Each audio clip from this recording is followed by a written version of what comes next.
It's like a pizza crunch without the batter. It's like the wood juice without the water. You'll never get the knickers off her. What a fucking chance. Premeditated batter.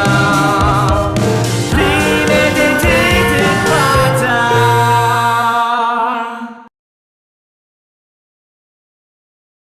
So I like the setup I've got, and I feel it's got character. Like, see the the paint that's on the walls. My pal stole that out of Leverndale. He works as a painter and decorator in Leverndale, so even the paint's office nut. I've got the big yes flag. I needed something Scottish. You need something Scottish. I needed that. That sets the element. Don't get me wrong, a lot of cunts are like fucking shouting that one, that shit. But I like it. It stands for that. That's what I believe in, and I like the colour. It's like, you ever watch Joe Rogan? Yeah. You'll be aware of Joe Rogan. I like Joe Rogan. When you're watching the visual podcast, it's handy. It builds like a visual representation because you get comfortable looking at it like the same surroundings.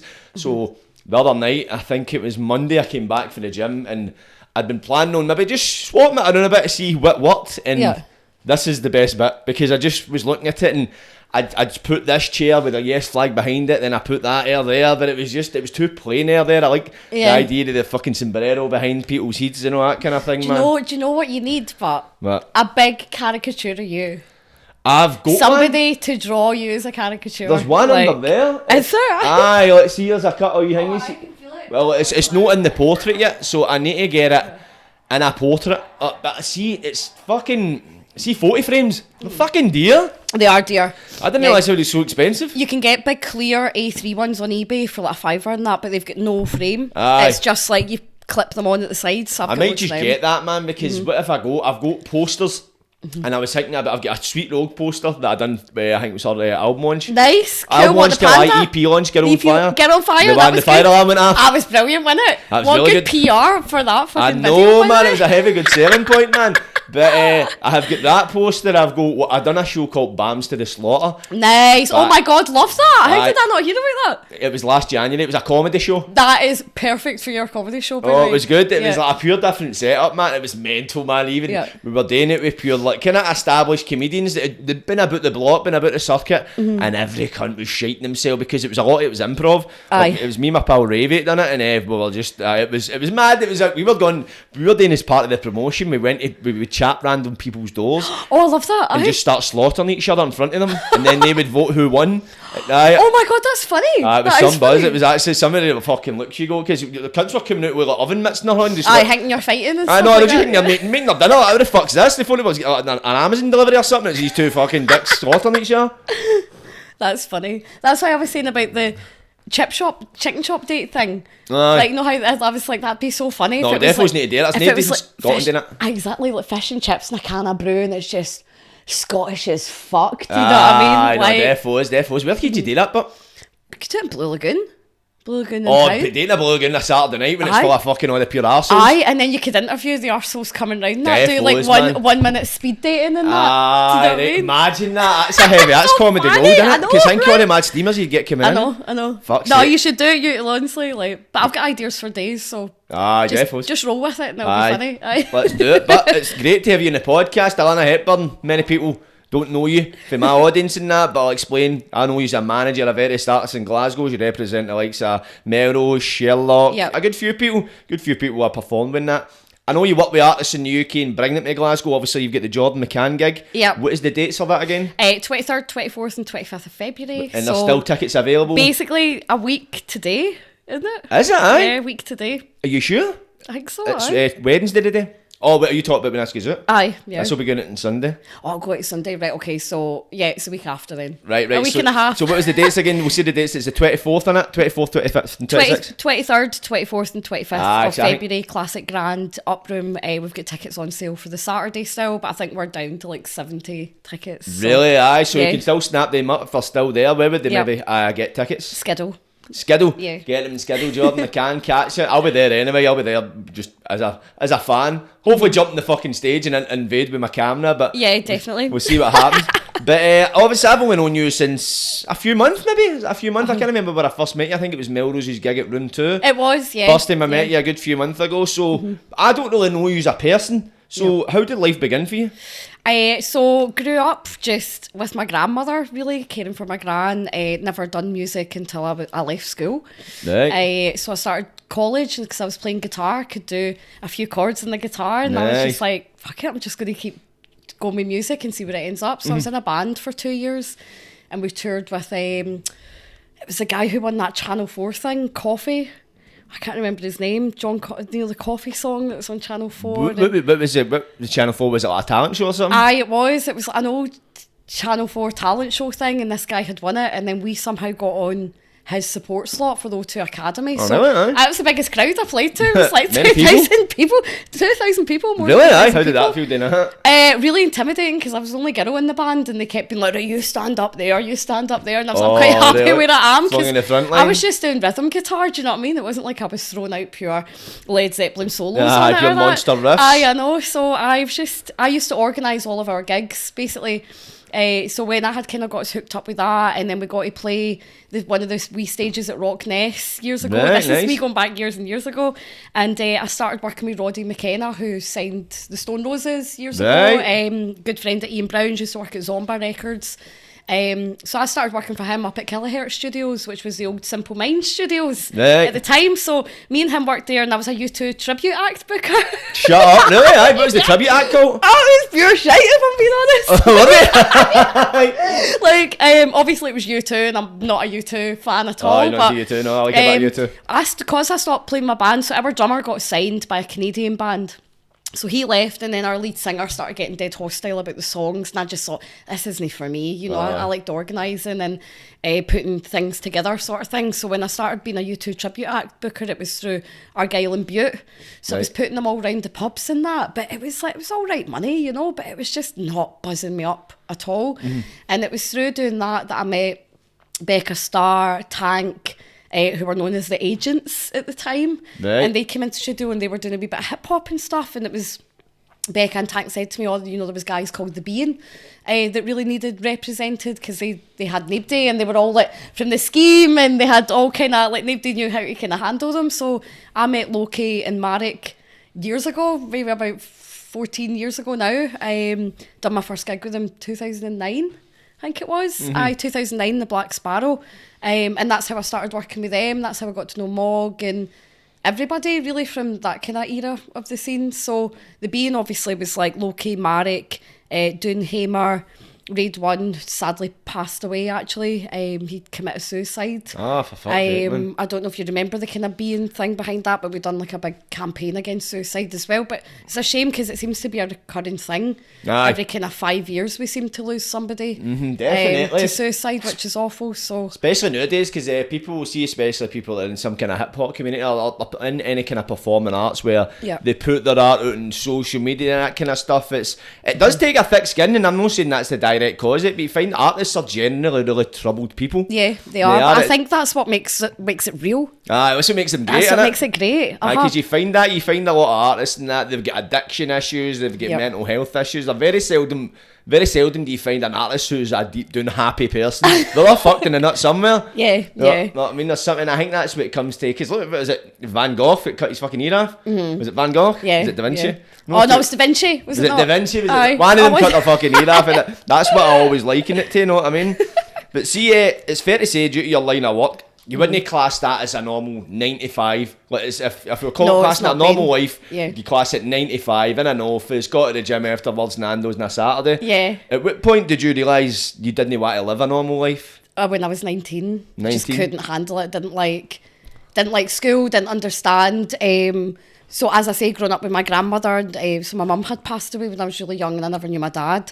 So I kind of grew up with like questioning everything, like, well, why am I a woman? I've got to do this, and why have I got to do that? And obviously my grands from the era was like, be in the kitchen, know how to sew, know how to knit, know how to do these things as a woman. And it was just like, I just rebelled against all of it and felt like I never fitted in, and didn't aspire to like want to have, if I'm being totally honest, didn't aspire to want to have like kids' house money. It was just about finding out who I was and why I was here as a human being. Do you know what I mean? As humans, like, why are we here on earth? It's like got to be more than money and mortgages and, you know what I mean, like things dragging you down. So I'm like a total dream chaser and a believer.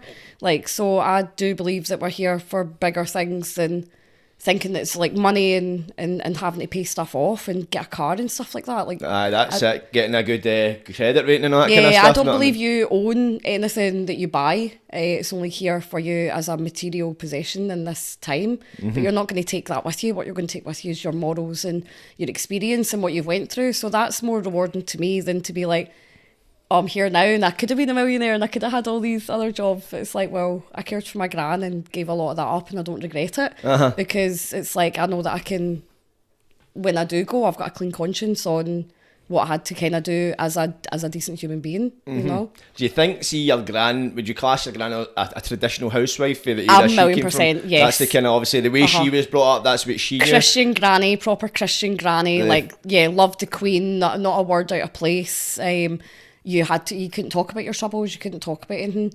It was just about, you know, learning to deal with your problems with your mouth shut and your face straight and stuff like that. So it was all this kind of no communication sort of thing. But the older my gran got and the more when I started to care for her, you know, I would have conversations with her just to try and help understand where the social barrier was and why that was in place. So when that happened, it broke boundaries. By the way, everybody says, you know, like old people, you know, they don't know any better, but you know, old dogs can learn new tricks because my gran, she voted Labour the whole time, but when I sat and spoke to her about independence and, you know, how it was going to kind of help the process if people understood, and she voted independence. Like she actually, after voting Labour the whole time. So when people say to me, you know, they're too busy and they've got their life and, you know, it's like having to look after somebody's like draining for them. Do you know what I mean? Then it's like, well, for me, it's like your morale of who you are and what money you're making comes up against how you feel about somebody and what the right thing to do is, really, you know. No, of course, because it comes a point, especially if you get a personal relationship like you and your granny, you were brought up with your granny, comes a point where opinions kind of, there's a bigger world than somebody else's opinion and that kind of stuff, or the kind of the way they carry themselves. It's like the way they've treated you and that kind of thing. We've got that special bond and that kind of thing. Do you think, see, the fact that your granny was such a traditional housewife, that helped you become the person you were? Do you think it was like a kind of almost a rebellious kind of thing? Yeah, I think so. Yeah, because I always questioned it and just never. It's maybe wrong to say, but I felt like she was the only person that I looked up to in a way with her morals. But in terms of like idolising pop stars, or, you know, people are always like, oh, Elon Musk or somebody else. I don't care about these people. I don't idolise anybody like that. That to me is nothing. Do you know what I mean? So it's like, without her being an inspiration on how to kind of, you know, be dignified, this is why the past year's been so difficult, really, on trying to kind of learn to live alone. Learn to kind of do it for yourself. Do you know what I mean? Because in the back of my head it was always like, oh, I'll do this, but I'll do it for granny. And then I can go do my music thing and come home and I've still got my kind of normal life sort of thing. But now that's not there. It's just like constantly freelancing, chasing jobs where I can, making sure that 9 to 5 routine is still covered by finances. I can still survive and live with it. Because it's one thing being able to chase your dreams, but it's able to keep yourself alive, keep yourself with a roof over your head as well. And which it's a very hard thing to do, especially when you're chasing your passions. Because especially in Scotland, in the creative industry, there's no much funding in it unless you know the right people, you put in enough work. It's very, very hard to make a living. You look at like England and that, there's an infrastructure set up and that kind of thing. Hopefully Scotland will follow suit in the coming years, and I'm quite positive in that sense. I know that Creative Scotland have been like a massive help and stuff. You know, when I worked at Pitch, we kind of got funding through there. But I mean, I'm applying for funding just now for some of the artists that I'm working with, and it's like, you know, it's still daunting to do, because even though they say the support's there, it's still like you're still trying to make sure that you're structuring it to a ticky boxy situation when maybe you're not a ticky boxy type of personality, you know. So it kind of makes it a bit more hard to kind of do. So it's knowing the right things to put down on paper to kind of to get that sort of thing. So I'm still learning that as well. It's a skill in itself, because I applied for it was through Creative Scotland and Up to Standard and Sunny Govan. They done like a hip hop bursary thing, and I was successful. Successful in that, but I initially filled out the application for my podcast. Instead, he helped me out with it, and he was like, listen, don't do it for that. Very likely you'll get knocked back for it. So he told me how to do it, and that kind of, I had to word that a certain way. I went down a few times, and I was like, right, I've cracked this. Went down to him, he's like, right, you've kind of not really done what it's asking you there. And then I kind of once I stepped back, I was like, you're fucking right. And it did feel a wee bit taxing. No taxing to the degree. He was able to help me, but see, compared to that, is it the Open Fund it's called for the Poet of Scotland? That's a long, arduous application, isn't it? That's the one I'm trying to do. Is it? You're trying to navigate that one? Good luck to you with that one. You fucking need it. Right? It's like you're stuck in the middle of the Atlantic without a compass. Do you know what I mean? Like, where do I go from here? So, but no, I mean, I've got my project management plans with kind of every artist that I'm working with. So for Peace Sweatpants, he's kind of ready this year to develop that. Melrose, we've got stuff coming out, new tracks coming out as well. There's going to be new videos, which is going to be dope. And then with AJ, we're getting him on PRS because he's not on PRS yet, and then we're going to basically rebrand him this year. So I know he's playing your gig on the 3rd of March. 3rd of March, get your tickets now. 3rd of March, sign room 2. It's going to be good. He's playing that. I'm looking forward to that gig, man. The way because I've looked at a lot of lineups, right? I like to think I'm smart in this respect. See, when I've played a good few gigs in a good few venues, and what I've noticed, what can go wrong will go wrong. You'll fucking probably be able to attest to that every time if it can. Got to be on your toes. So that's why in my lineup, you look at a lot of lineups, and there's a lot of people on it, and I've just tried to be clever to give somebody enough time, but as well, I've tried to space out the time because I know for a fact something's going to get fucked up, something's going to get held back, pushed back, and that way there's a lot of breathing space. As long as you've got your bookings down, your agreements, your contracts on what you're paying them, texting everybody on the day. Like, I'm much more of a so people I've worked with over time, some people like to email because it's dead professional. I'm just on the phone all the time. That's how I come up with this business calls thing. I don't know if you've seen some of the sketches that I do, but it's like me on the phone all the time. I call it my business calls. We're inspired by Trigger Happy TV originally, so it's like I get a phone, somebody gives me a phone, but it's got to be a corded phone, you know, an old phone or an old Nokia 3310. And it's like, I'd rather be on the phone or Instagramming people than sitting there doing these kind of formal emails, because if you're doing events, you need to know where people are, how they are, if they're running late, anything they've not text back to you. So it's just a quicker response to get there. Yeah, I hate emailing people, want to know why, and this is he's me pure anxiety. He's me pure anxiety sending somebody a message and no knowing if they've read it, or if they're typing back. Like Instagram, you know if they've read it, you know if they've got the freebie dots they're typing back, or WhatsApp, you always know. You know when they're last online. Email it's incognito as fuck, and I don't like it because I'm sending somebody an email, and because I've got 2 different email addresses, and I usually use one of them for the kind of business aspect, but it's through my Safari, so I need to go in and like rebuffer the page to see if they've sent it. But it's fucking. Okay, see if I went from your outbox to your sent. Yeah, it's like 2005 or something. I feel like I'm back in. I don't like it at all. At all.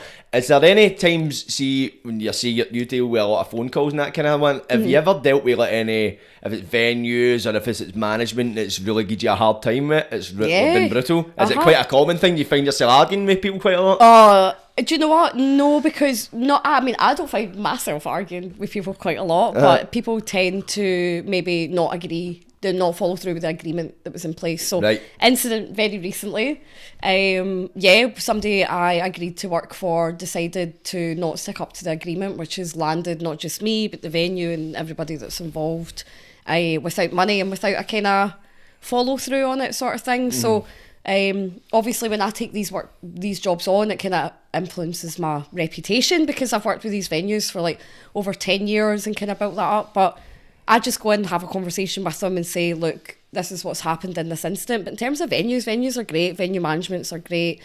I worked at the Arches for like 3 years, and I worked at the O2 Academy for 4 years. And I love those venues. I'd still always think to myself, I would have been managing and doing events in the Arches if I hadn't closed so then the ABC burnt down. So it's just like the 2 venues that I loved disappeared, and then I've been trying to get into the SW for a few years, but they know me really well there, and I've done events there for years, but there's just no like position for me to get in, just constantly do venue work and stuff. So this is why it's like freelance all the time. I see. Just hire the venue independently, get the artists together independently, and then reach out to the agents independently if I've got a headline on or something. So what would you prefer, freelance or being set at one venue where you've got a position? A bit of both, because when I was at the Arches and ABC, that's kind of what I'd done. You know, I was like doing freelance stuff but still in a venue. Oh, so you're able to do both at the same time? Right. And I miss ABC so much, like the amount of amazing hip hop acts that we done in that wee room.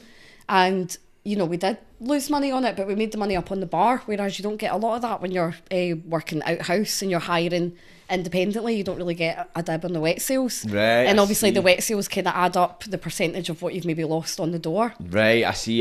So it's all swings and roundabouts kind of thing. I feel as if with the freelance stuff in the early stages, it's a bit of a loss you need to take. Or Yeah. it's a fraction of what you could make, and that's it. It's all down to that sacrifice and having somewhere steady, as you say. If you worked in the O2 or ABC, or if it was SWG3, you would have like a solid position where you could take the risk. And you're like, right, it's okay, we've done like maybe 70 tickets in advance, but they're all going to drink, you know, so we'll make up what we've not lost in the door in the wet sales sort of thing. But the ideal situation would be that another 3 venues opened in Glasgow, because it's becoming just a bit annoying that you're either going to the SW, next biggest place is the Garage, or you've got Classic Grand, because once you start going to Barrowlands and places like that, it's an empty shell, so you've got to hire the PA, and by the time you do that, it ends up being like £10,000-12,000 Now before you sold the ticket. Before you've sold the ticket. Right, So it's like, it's like Mm-hmm. the only places that you've got 500 cap is Classic Grand and SWG3. Because I noticed that That's when I was looking to put on my own gig, we done like a kind of spreadsheet and just looked at all the kind of available venues which could accommodate the kind of crowd we were looking at. And when you look at it, for the size of Glasgow, there's not that many. There's no, and obviously this is my first gig I've put on you, so you've been in the gate. How long have you actually been putting on events for? So including my U2 tribute act time, then I guess it's like 14 years. See, 14 years, so you've probably recycled quite a lot of them. You've probably been about a few of them more times than I can count. That's what it used to be. So it was like Pivo at first. That was all my gigs start with. It was what? Pivo. And then now that's changed to Kitty O'Shea's, and then it's changed to something else. You see these venues like changing hands and rolling over, and then some of them, like Kitty O'Shea's, it used to be Pivo, they were great for hip hop gigs. See all your local hip hop gigs. It was like 150, 200 cap venue. That's where we done all the badmouth battles and stuff like that. Really? It was brilliant. Yeah, it was a great wee venue back in the day. So now that changed hands, it doesn't really do as much of the live show. Then it's like you've got like Stereo in town, obviously the wee room of Classic Grand, and then Room 2, which is open now. So, you know, Room 2 is great. I love Room 2. I've been going there for years and years, even when it was Chambra, 69, then it was 69 below. That's when I stopped. What I noticed, 69 is that because I never knew what it was in between, but people used to say it's odd, because I knew it was something. I don't know why I kept thinking it was one and up, because I never used to go up with dancing or that when I was younger. I kept counting one on the amount of times I've been up the tune. Really? I knew it was one of the places that done the old MC music, because I knew people used to go to one, and then it was when I realised, when I looked at the address, 69 Nelson Mandela Place, 69 below, obviously. That's how it makes sense. But Room 2, I'm noticing Room 2 is hosting a lot of gigs. There's a lot of stuff happening in Room 2. Yeah. And they're really smashing it in there. And it's a good venue. That's the first time I was in there, was Melrose's gig. It's big enough, it's spacious enough, but it's also quite intimate. See, just the way it is, with the stage is to the crowd and that kind of thing. I really like it, man. Yeah. No, that one was set up through David Blair, who I've worked with for years.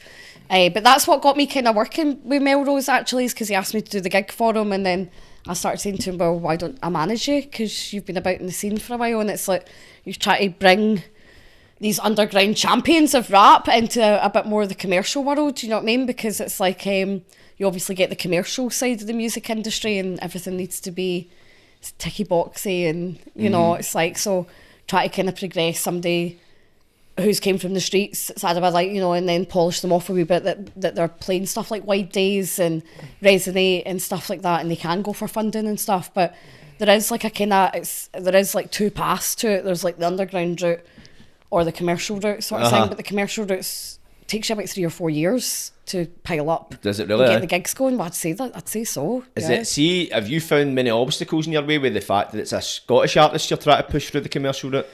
Yes and no. Yes, in a sense of it being like the first 7-8 years was just getting hip hop to be taken seriously, because everybody used to say, and this is just me generalising, but people would be like, oh, it sounds terrible, a Scottish rapper, you know?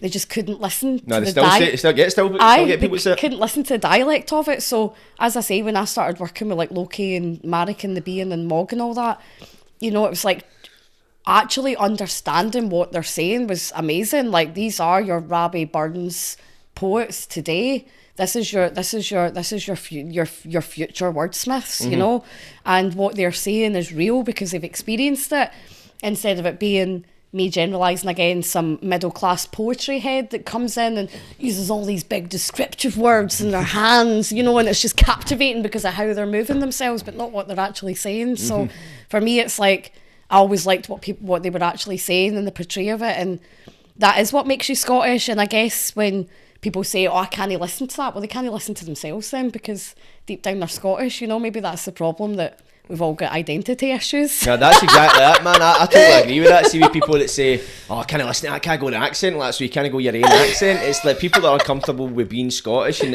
I feel it's because Scottish people, since fucking Scottish people ever existed, man, we've always been the pure arse fucking end of the world. No, I mean, well, the butt of the jokes, man, the fucking... Yep, biggest stereotypes. Aye, biggest stereotype, alcoholics and fucking ginger heat running about in kilts, aye, man. And don't get me wrong, there is a lot of that, but it's as well as, it's when you notice, it's the media plays a big part in this. See, when you look at Andy Murray, he does well in Wimbledon and he becomes British, he gets beaten, he's back to being Scottish, because Scottish is shite but British is good, and it just fuels that, man, in people. And people need to start being that. Like, see, me personally, I fucking love being Scottish, I really do. I'm so glad. I love the fact that nobody in the world understands what I'm saying, but because what we say, we've got our own language. People call it English. My arse, it's English. It's fucking Scottish. It might be like a derivative, a different kind of dialect. A derivative. That's what I was going to say. I was going to division or some shit like that. Too much coffee today, man. But that's exactly what it is. It's like it's playing off English, but it's our own language. It's at the point it can't be classed as English, because English people would understand it, because you get people in Liverpool, Manchester, they've got their own dialect, but it's still quite close to English. Yours is very far away from English. It's almost like, you just say it binoculars to see, you know what I mean? See, so when I've Charlie Tuna from Jurassic 5, right? So it was me, my friend from England, and Charlie Tuna, who's American, right? And we were sitting there, we were talking about the word girl, right? So obviously we go girl, right? Scottish, but Americans go girl, and then English go girl. So it was like the difference of how we pronounce our R's over everybody else. But it's nice to hear that, you know, someone from America was like, could understand Scottish a bit clearer than someone from England. It was just a bit like strange, that, it was, yeah. No, Americans seem to love us. Anyway, we have the best accent to Americans, so at least we're winning for that. Maybe all the Scottish artists, we should get an American tour on the go. Maybe that's what's wrong, is that England can't accept us, but Americans can. So maybe that's the missing link. We're looking in the wrong places. Imagine, see if Scottish. I know it sounds like a bit of a pipe dream. See if Scottish artists went on a tour in America and got accepted, England would suddenly start understanding us. I guarantee it. Fucking bet you. Oh yeah, I get what you're saying now. Yeah, it's like, oh my god, I get a bit up in arms. I get maybe a bit more annoyed. I don't know. I've maybe got this victim complex where I think you English bastards understand me, but you think. Do you know what they do and they don't? As I say, like, I mean, I work in England every year, several times a year, and so I work out in a place called Nostock Festival, which is near Hereford, which is where Posh and Becks have their house. Right, they've got the house. So when I get the train out past, you know, you can see Posh and Becks' house from the train. Right, I see. Everyone down there's really well spoken, so sometimes I have to be like, hello, you know. And when I come back from Nostock, I do have a twang to my accent, because I get dead excited and I start being like, blah, blah, blah. And I think it is the Scottish thing that you get overexcited and then you just talk a million miles an hour. So when I'm down there, it's like you're having to remember to talk slower, a little bit more pronounced, and have a bit more elocution. Like, that's it. It's the speed of which we speak, because I remember being on holiday in Magaluf, and we were next door to these Irish fellas, and I remember talking to them, and me and my pals we were talking amongst each other, but talking to them, but we were having a laugh, and I seen them going, that laugh where you can see the confusion in their face, and I'm like, can you understand a word I'm saying? He's like, you just talk a wee bit too fast, and I'm like, it's mental to think, like, Irish people, they've got just as strong an accent as it is, but they still struggle to understand. I think it's just the speed we talk, and I think, right, I might be copying this off somebody, might have been James the Cotter, but I'm going to adopt this and make this a Scottish fucking analogy. I think Scottish people are more intelligent because we talk faster, so our brains need to process language quicker than the average English speaker. So technically we are more intelligent. I'm sure it's James the Cotter might have said that. Don't quote me on who said it, but shout out, you're a legend for saying it. But it's totally, man. And we expect other people to pick us up right away, but I think to myself, if I'm having a conversation we're having now, I'm using slang. Very seldom do I use like English words. Like, I'll use a Scottish version of them. Let's hear your best English accent then. What do you want me to say? Hello. Hello, you jock cunt. I'm from fucking England, you bastard. Oh, that's quite good. That's quite alright. good. Hi, I'm Alana, and I stay down in Kent. I like that. We're all right, aren't we? I know, man, but see, I feel as if I could probably bullshit. I could bullshit my way into an English accent. Yeah. I could date to a point and I fucking there's some part of me it's like, right, imposter syndrome kicks in. Like, this isn't you, mate. What you doing? I think it's the true Scotsman in me. See that ginger pubed fucking hairy ass man. Know what I mean? Like, nah, mate. I just need to be myself now when I go down to these bits. But as I say, I try not talk too fast. That's the only difference. So I don't want to. I see as well. I feel. I don't spend much time in England, so it's means fuck all coming for me. I feel as if I've been down England a few times. For me to get down England, like if I speak in my native accent, maybe a bit slower, but I don't totally change it. That's a win for me. I was on a program called The Sex Clinic, right? Well, were you? What's that about? It's basically it's like embarrassing bodies for STDs. No way. Aye, man, I got not guilty it sound, but I went in and I remember. I took away from it. I went and done the programme in my accent, spoke how I usually would, maybe a bit slower, and they didn't put subtitles on me. Oh, well done. Aye, I know. I feel like I should have got an award. I feel like I was coming back to a fucking, know what I mean, a round of applause. That turned back out, just a dick with a suitcase. Know what I mean? But it was good. But I feel that for people, like, it's like. I liken it to when we listen to like English drill music and that kind of stuff. A lot of the slang they use, it's pretty new. It's not because before that it was Cockney. That's like Cockney, the rhyming slang and all that kind of stuff. This is pretty in the past 10, 20 years. I don't know how long it's been active in England, but to my ears and to the mainstream Scotland ears, to people that aren't like too well versed with like English culture and that kind of thing, it's quite a recent thing. But listening to it, the minute it gets used, you're like, right, I want to know what he's talking about. So you'll study it, you'll find it. I feel the more we be Scottish, be ourselves, man. People are going to go, you know what, I want to know what this Scottish cunt's saying. This Scottish person's saying. I forget, cunt is a swear word in every other country in the world. At least this is your show, you can say what you want. I know, of course. I will always say cunt proudly, man. But I see forget people get insulted and you say cunt, you're like, oh fuck, sorry, mate. I know it is. It's because it was on you know how you get your Scottish memes and all that. Aye. And it was like it's funny that busy would be like, oh, there's a bunch of cunts. But, you know, in England they go, oh, it's quite busy over there. But here, oh, there's a bunch of cunts, as if it's like pure busy. Exactly, that's how we need one in dictionary. Yeah. We need one in dictionary. So, see, what was it about working with rap artists that specifically interested you? Or was there much you thought to it, or did you just kind of fall into it? There was just a gap, like I said. The Bean Boys weren't getting represented.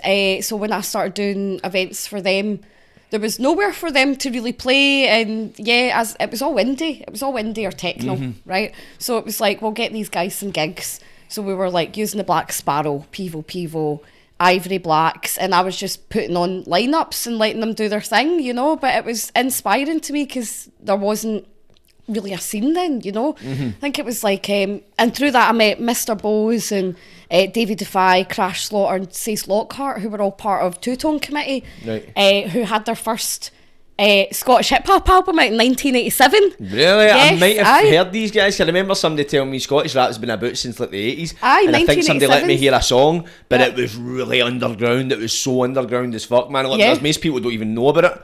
No, that nobody really does know, because people will be like, you know, today, but it's like back then. I think it was 1992, they created Britcore hip hop. They created their own genre of hip hop and toured around Germany.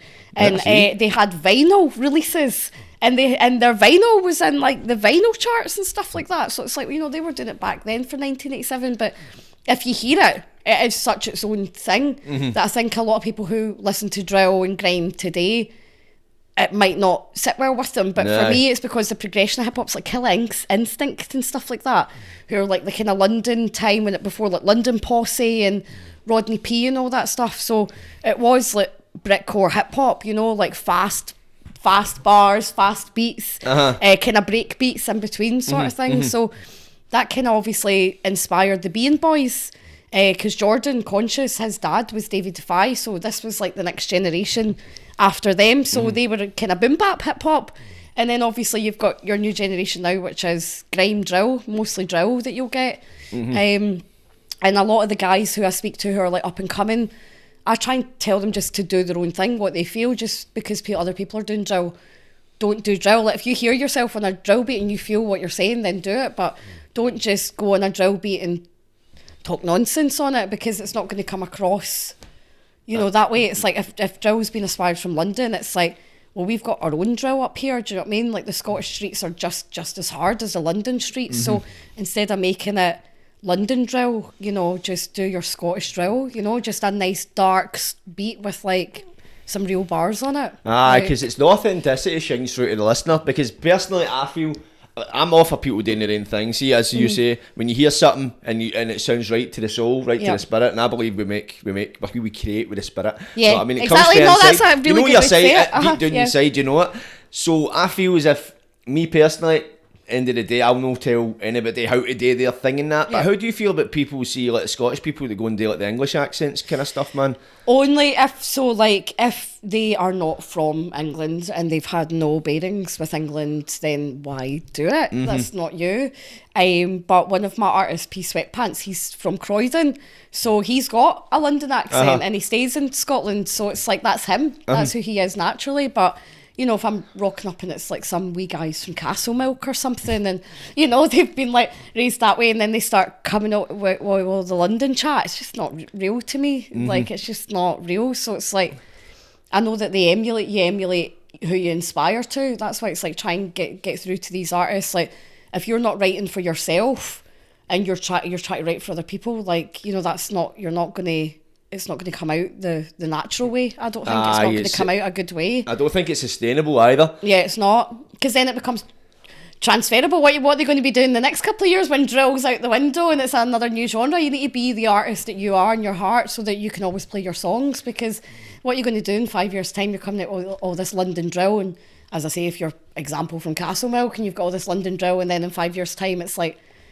drill or something. It's like a new blend. It's ever shifting, because drill's only really been a phenomenon, especially in this country, I think, in the past couple of years. Yeah, and taken from grime, and then so it's ever changing, because it's one of these are like fads. I can't see drill lasting like 10 years or that. I think not even 5 years, man. I think the next couple of years, but you slowly see a progression. You've probably seen a lot of progression rap, in your time. I now call it. It was always just hip hop, but now it's just like you have to call it rap, because it just brackets over so much. You know what I mean? It just depends what type of beats they're using. So just MC culture and rap for me in general, I try and just categorise it like that. So if you're holding a mic and you're in front of the decks, even if it is reggae, drill, grime, hip hop, it's still rap, you know. So that's the best way to differentiate it now. Is just bracket it as rap and then see what beats they're using. That's exactly it, and you can take drill rap or whatever else, because I struggled calling people MCs, and that's because when I was younger,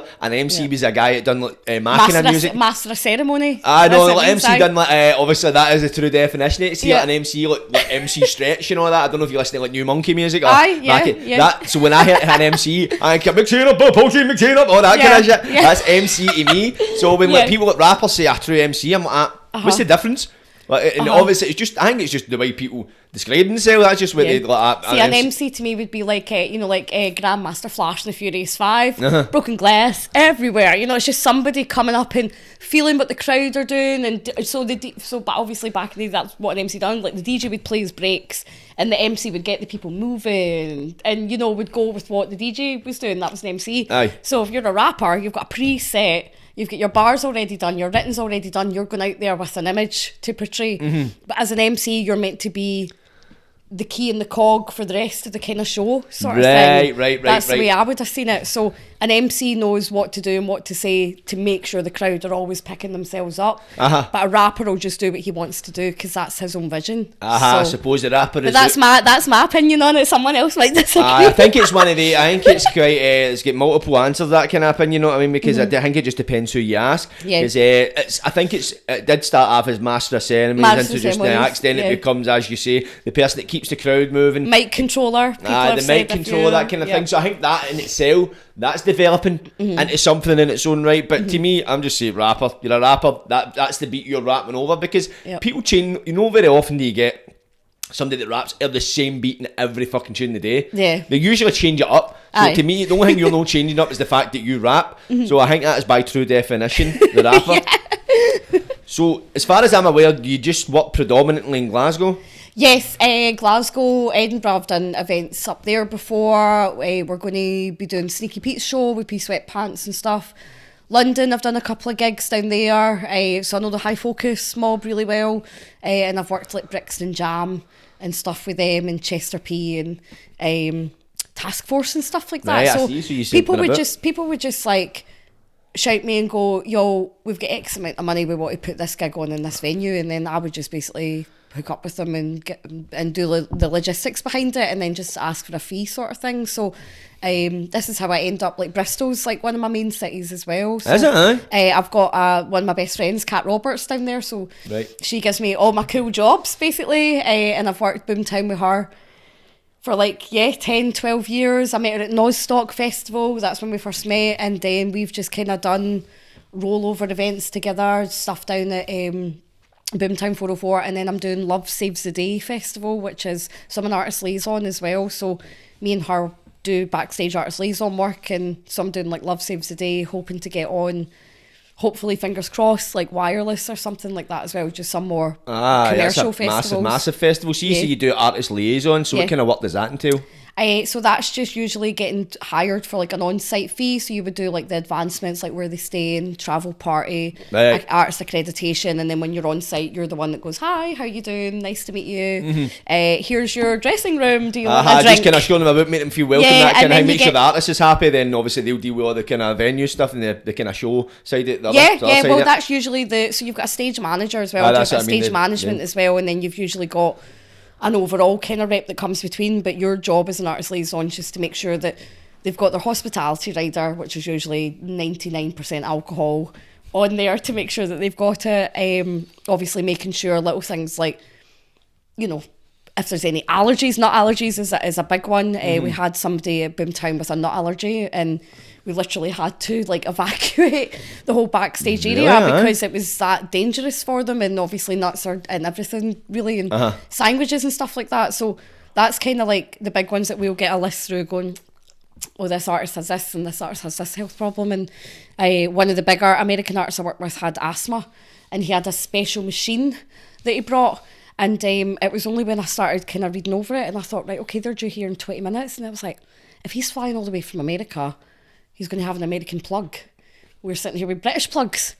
What happens if something goes wrong and he needs his asthma thing? It's like, we need this plug, you know, we need this American adapter plug. So it was like putting it out over radio, trying to find any other stages that kind of had it.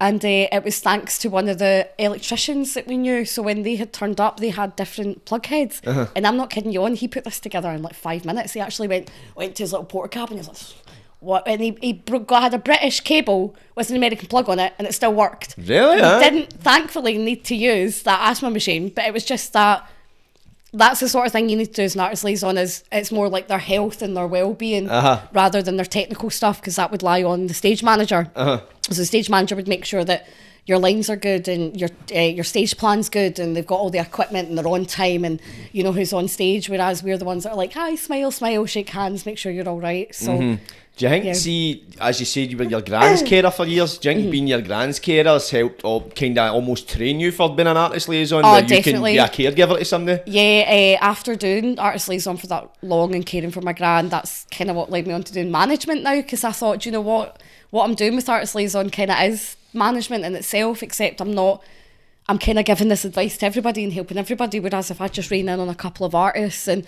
make it exclusive, so it's like, instead of being like, well, here's all my secrets and ideas to everybody, it's like, well, here, I'll give it to, you know, the people that I'm helping and working with to try and help their careers better.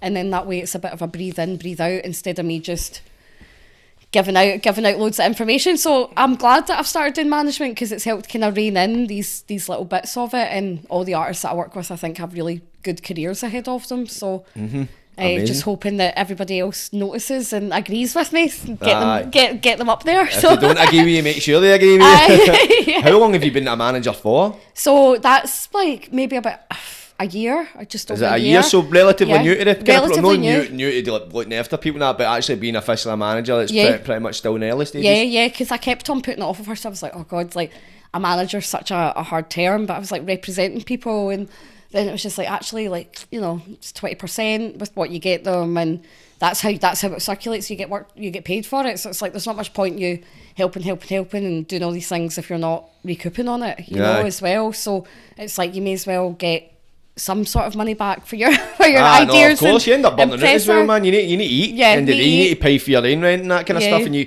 can't look after anybody if you can't look after yourself. So Yeah, it comes a point, 20% is a fair whack, know what I mean? Still, Aye. Mattis is still getting 80%. It's not as if you're in, I'm wanting 80% after you get 20% of the money you've worked for. Know what I mean? Aye, no, exactly. No, I like it a lot. I do. It's good fun, and as I say, like the artists that I've got, I do really believe in. But it's kind of opened a new door of like, so maybe I've got another 3 or 4 people that really want me to help me to help them. But then it's like I'm already working with like 5 people, and then if I add them on, and then all my stuff that I want to do, all my projects and doing all the other artist license things, it's like, so my stuff gets pushed further and further back, and then they kind of move up, and it was like, oh God, like I don't know if I can take on anybody else. You don't want to spread yourself too thin because Yeah. then the artist suffers as well as you. Exactly, yeah, and I don't want to do that, so it's like keeping the ones that I've kind of got just now, and then the ones that do want to get with me, it would maybe be like, you know, advice kind of thing, representing, but not full management, you know. No, of course, Mary, a kind of backseat kind of role, but obviously still kind of active. Yep. What's the most challenging thing you found being a manager?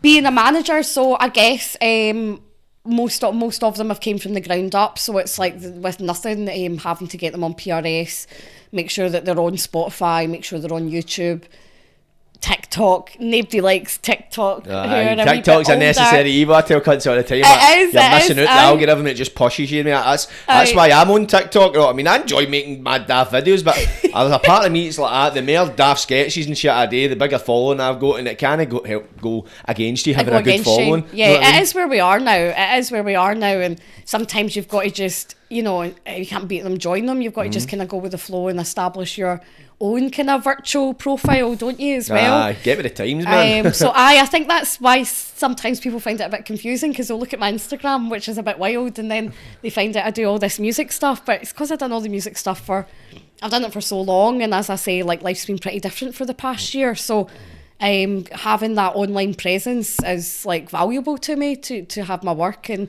to be able to go forward with it. So I always say to them, yeah, you need TikTok now, and you need Twitter, and you need your Instagram and stuff. So challenging as a manager, it's more just making sure they've all got their plans in place and they're moving forward with it, but everybody's at a different level. Aye. So you can't exactly, you've got to take them individually each No, time, of sort of thing, and make sure. But yeah, the main things to have is PRS. So if you're an artist out there, get PRS before you get a manager. Performing Yeah. Rights Society, because I remember Yep. going to, in college, I studied music for a brief period, and we covered like the PRS and that kind of stuff. So how would PRS like help an artist, an independent artist? So it just helps you become like copyrighted and more certified, and also it protects your works. So Right. like nobody can rip you off or take your music and use it for something else. So say that you put a song up on YouTube but you weren't on PRS, and just say, for example, hypothetically, Stormzy thought, oh, I love this, I'm going to use that.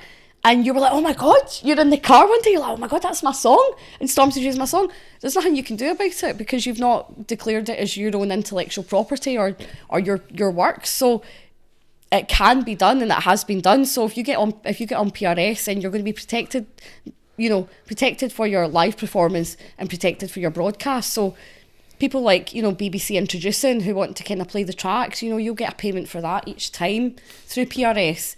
And all the venues that you play at are covered by, you know, they pay a PRS licence every year. So they're submitting as well. So every 3 months you get a payout. So the £100 sign-up fee, you make it back within the 3 months, you know. You make it back within the 3 months, unless you're like totally inactive. So you will make it by some nook or cranny anyway. So, and it's like, it just helps make you a bit more legitimate, really, you know. So it's just mad to me that people have songs up on YouTube that have maybe a couple of thousand views, but they've not got PRS and stuff. It's just like, again, like I was saying to you, it's like the underground route, the commercial route.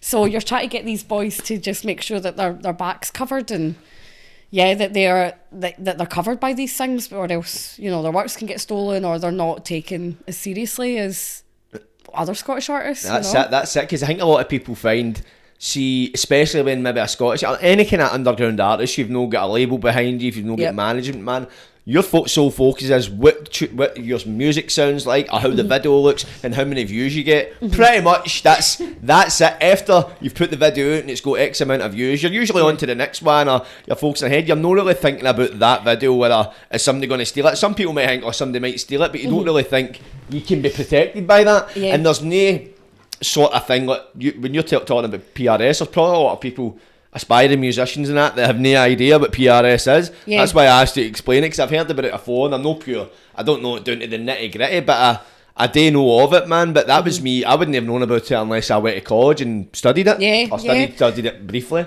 Yeah, that's true actually as well. It's just like, but then you think to yourself, like, I'll go in some of these studios and stuff like that, and you're sitting with people who are having recording sessions and they've not even heard of PRS, and you think, if they're in using your facilities, would you not even mention, hi guys, are you possibly on this service? Because not only are you recording yourself and putting yourself out there as an artist, like, it's like, how can you, I don't know, it's like jumping the gap with it, really. Do you know what I mean? So and I think as well, it's a lot to do with in Scotland especially, man. A lot of people that are independent, so they're just focused on making good music and try to get paid and try to get money and keep the rules to the door. So they're maybe not thinking about, you can pay this £100 sign up fee, maybe. And then it's so beneficial. Exactly, they don't realise the benefits of it, man. But I hope a lot of people do look into PRS, check it out. Fucking Google it, you cunts. If you're watching this podcast, you can Google it, man. You get fucking data. But so, when did you put on your first gig? My first ever show, I in the band or not in the band? Well, one you arranged. One I arranged with the band would have been, through the O2 Academy. We played the Arches as well through my band. And then when I started going on to just doing the local hip hop nights, it was Black Sparrow, which is now, it's up beside Berkeley Suite. Changed names a few times. I'm not sure if I know it. I know of the Berkeley Suite, but I couldn't.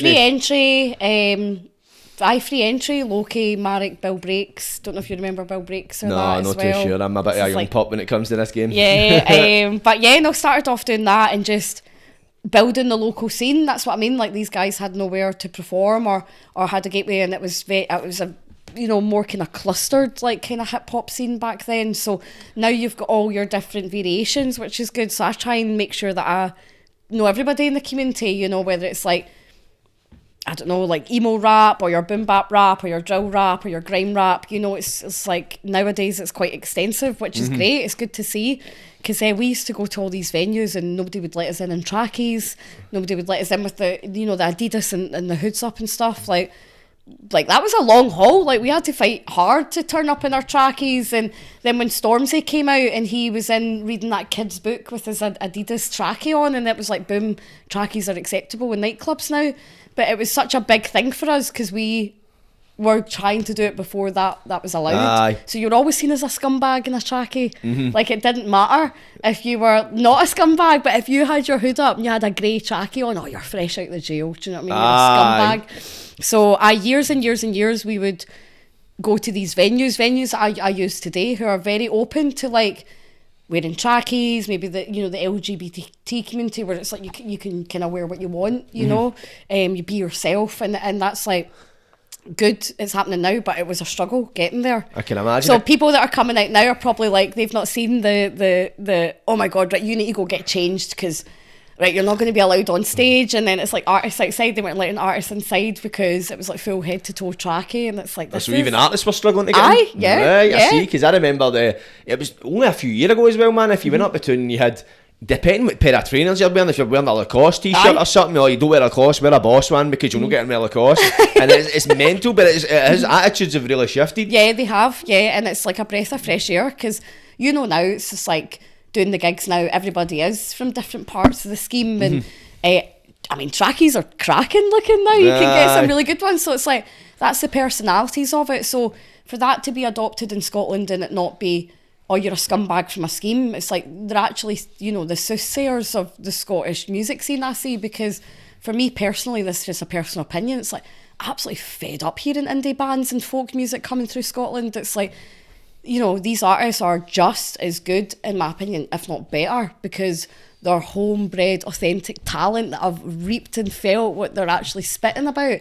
And just because to someone who is in a middle class environment, if they're there with their trackies on and their hood up, and that intimidates you, but you can't actually hear what they're saying, then that's your own personal stereotype holding you back from relating to something. And that's what we need to get rid of. And that's been one of the biggest things that try to get rid of it for years, obviously. It's like, that's what made me want to work more with hip hop. And, you know, the community and the scene was like breaking down these stereotypes consistently of, well, why, because you perceive us that way, are we not taken seriously? You know, why is it like these boys have to change the way that they present themselves or speak or spit just because you guys are being like, oh, well, that's not going to fit in with our programme, or how can we do this towards like, yeah, more kind of networking opportunities like wide days and Resonate and stuff, you know, because then it becomes a kind of route of indie for them. So it's like try to kind of shape them off a wee bit. It's like, I don't know. I mean,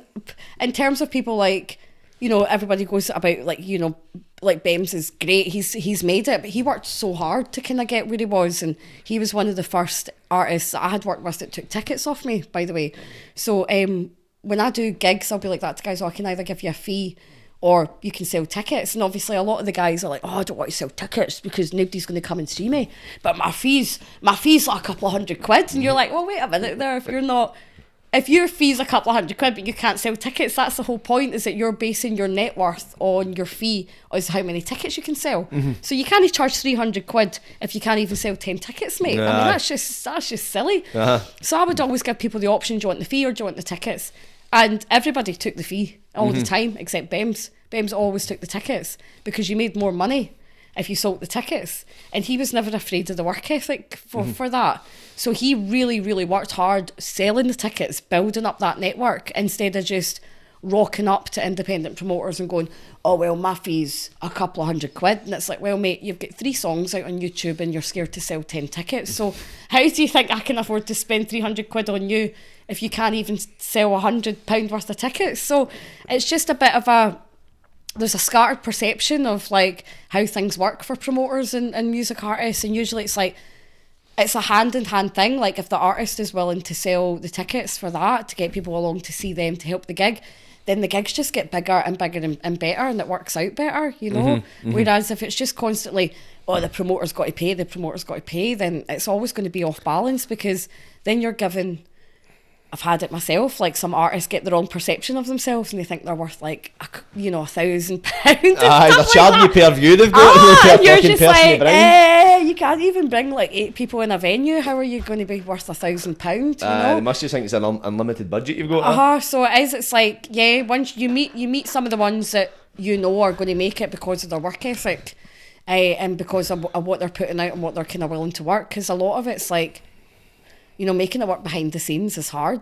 No, people don't understand a lot that goes into it. And as I say, I get back to me putting on this gig in a couple of weeks. Yep. I've realised... I'm coming, by the way. Aye, definitely, man. I hope you. But see, I've realised putting it on, man, it's like there's a lot of moving parts to it. And because I was looking at it like, right, I'll just put on this gig and I'll just promote it and sell tickets. But there's see having to liaise with the venue and that kind of stuff. I'm like that fucking, because I'm trying to maintain my podcast, everything else I'm doing, and I want to make music at the same time. But it's a full-time job in itself, so that's after for £1.50. It's a very fucking stressful job. And I think I'm lucky with the artists.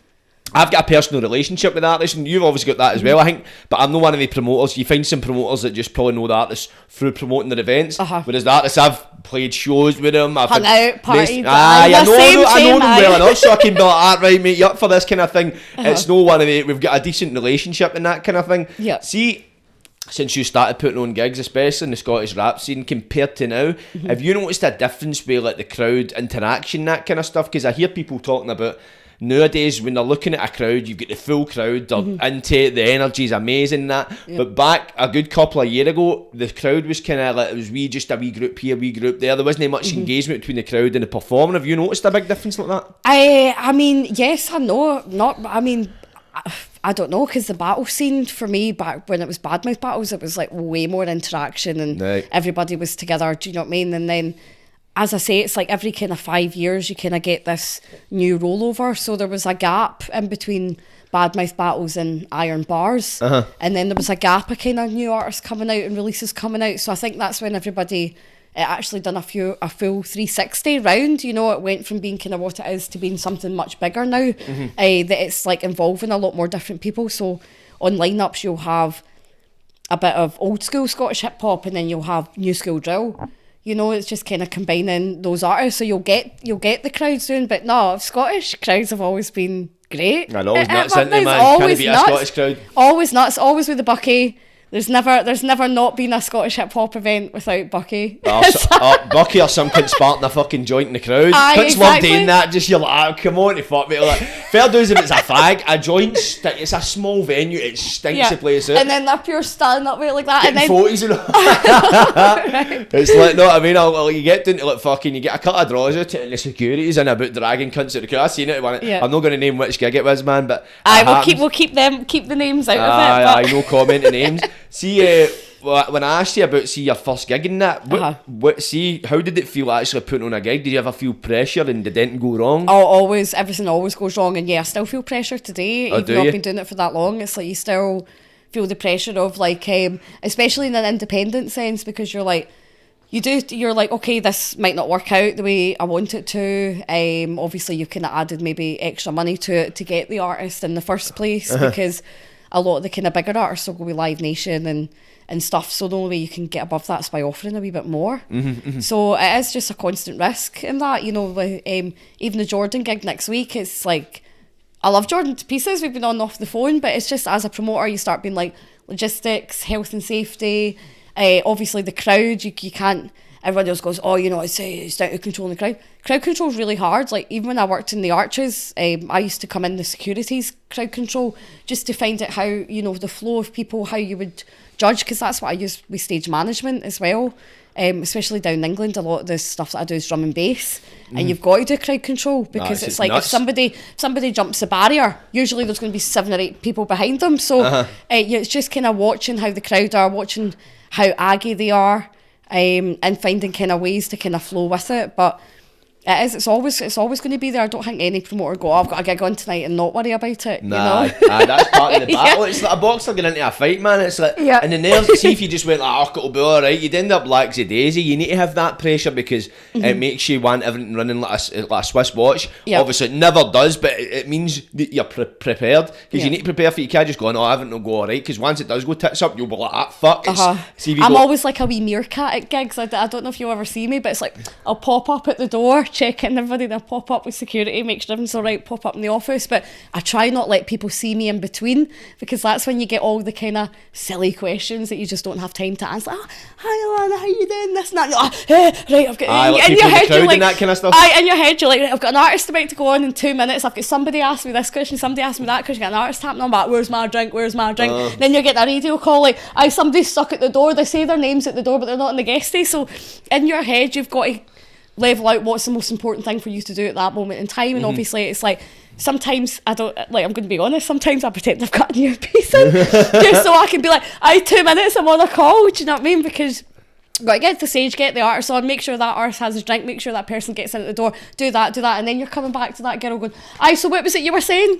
Just try to pick up the conversation. So she's already away doing our thing. But it's like, you'll notice this, because in your head, because you're an artist, so you'll be trying to do your set while worrying about the logistics, while looking at the time, while you're getting tapped on shoulder, are their names not down at the door, by the way, we're short a change on the door. Then your phone's ringing and somebody else is running late.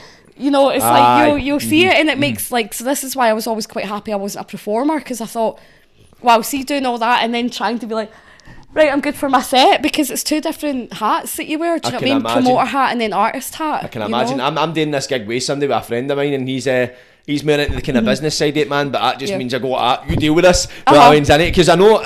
Because what I noticed, see when I hosted Melrose' gig, and any gig I've hosted, because it gets said to you as if, do you want to host a gig, you just introduce you are a great host though. Cheers, but I feel as if the more you date, the more you just get known for hosting. And plus as well, it's like, it's said as if, like, right, you just go up and you host, you introduce the acts, a bit of patter, that's fine, but wait, you end up doing it and you end up, right, I go and find him, then you're running about having to find acts. So you end up almost, and I'm like, fuck this, man. Because if you're just doing your set, let's say I've got a 20-minute set, I only need to worry about that 20 minute.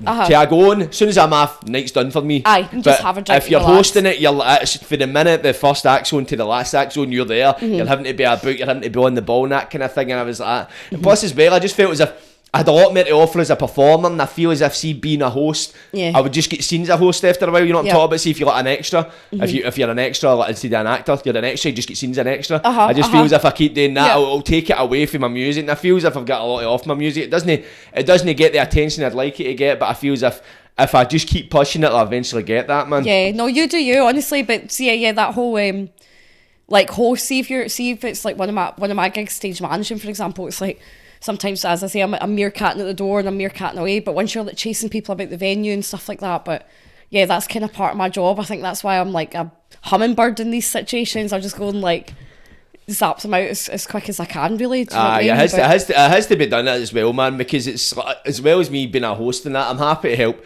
whoever's putting the show on, because it's a lot of putting one person's shoulders, you know what I mean? And as I say, it's even if nothing went wrong, it would still be a lot. Yeah. It would still be a lot if nothing went wrong. So everything's going to go, just, do you know what, tell yourself, this is going to go wrong. And then see when it goes right, you're like, brilliant. You're winning.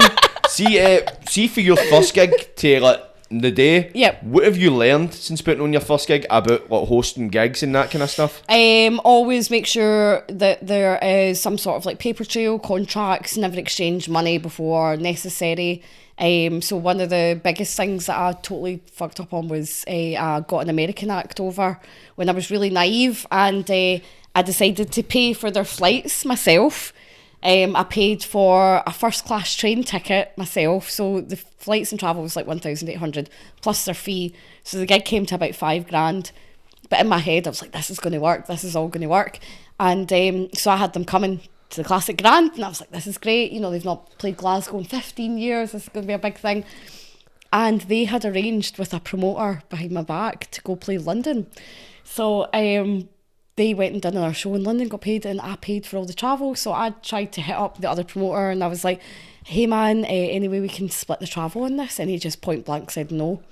So that for me was like learning about like touring contracts, like what that entailed. So I was so naive back then, I just thought I was doing a really good thing for the scene, and I thought I was like keeping hip hop alive, you know, by bringing this act, because like 50 of my pals had maybe said to me, you know, bring this act, but we didn't make enough money on the door, we lost money, and that whole process of like, okay, I shouldn't have been so naive at the start. So hard lesson to learn, but glad I learned it, and I would never do that now, you know. It's like, well, I'm not going to reach out to an act and just take them over from America. I'm going to get them on tour when they're already on tour, because you know, they're touring with their visas are already sorted, you're going through an agent, so it's like everything, even if they don't tour, you'll still get the money back, and the travel fees are split between the tour, so you're not taking all of that sole responsibility. So that was a big one, definitely, like between now and then and now, I always think back to that, and I'm like, I'd never ever do that again. That was like one of the biggest lessons. It's an expensive lesson, but that's where you learn, it's your biggest mistakes that you learn the most from. And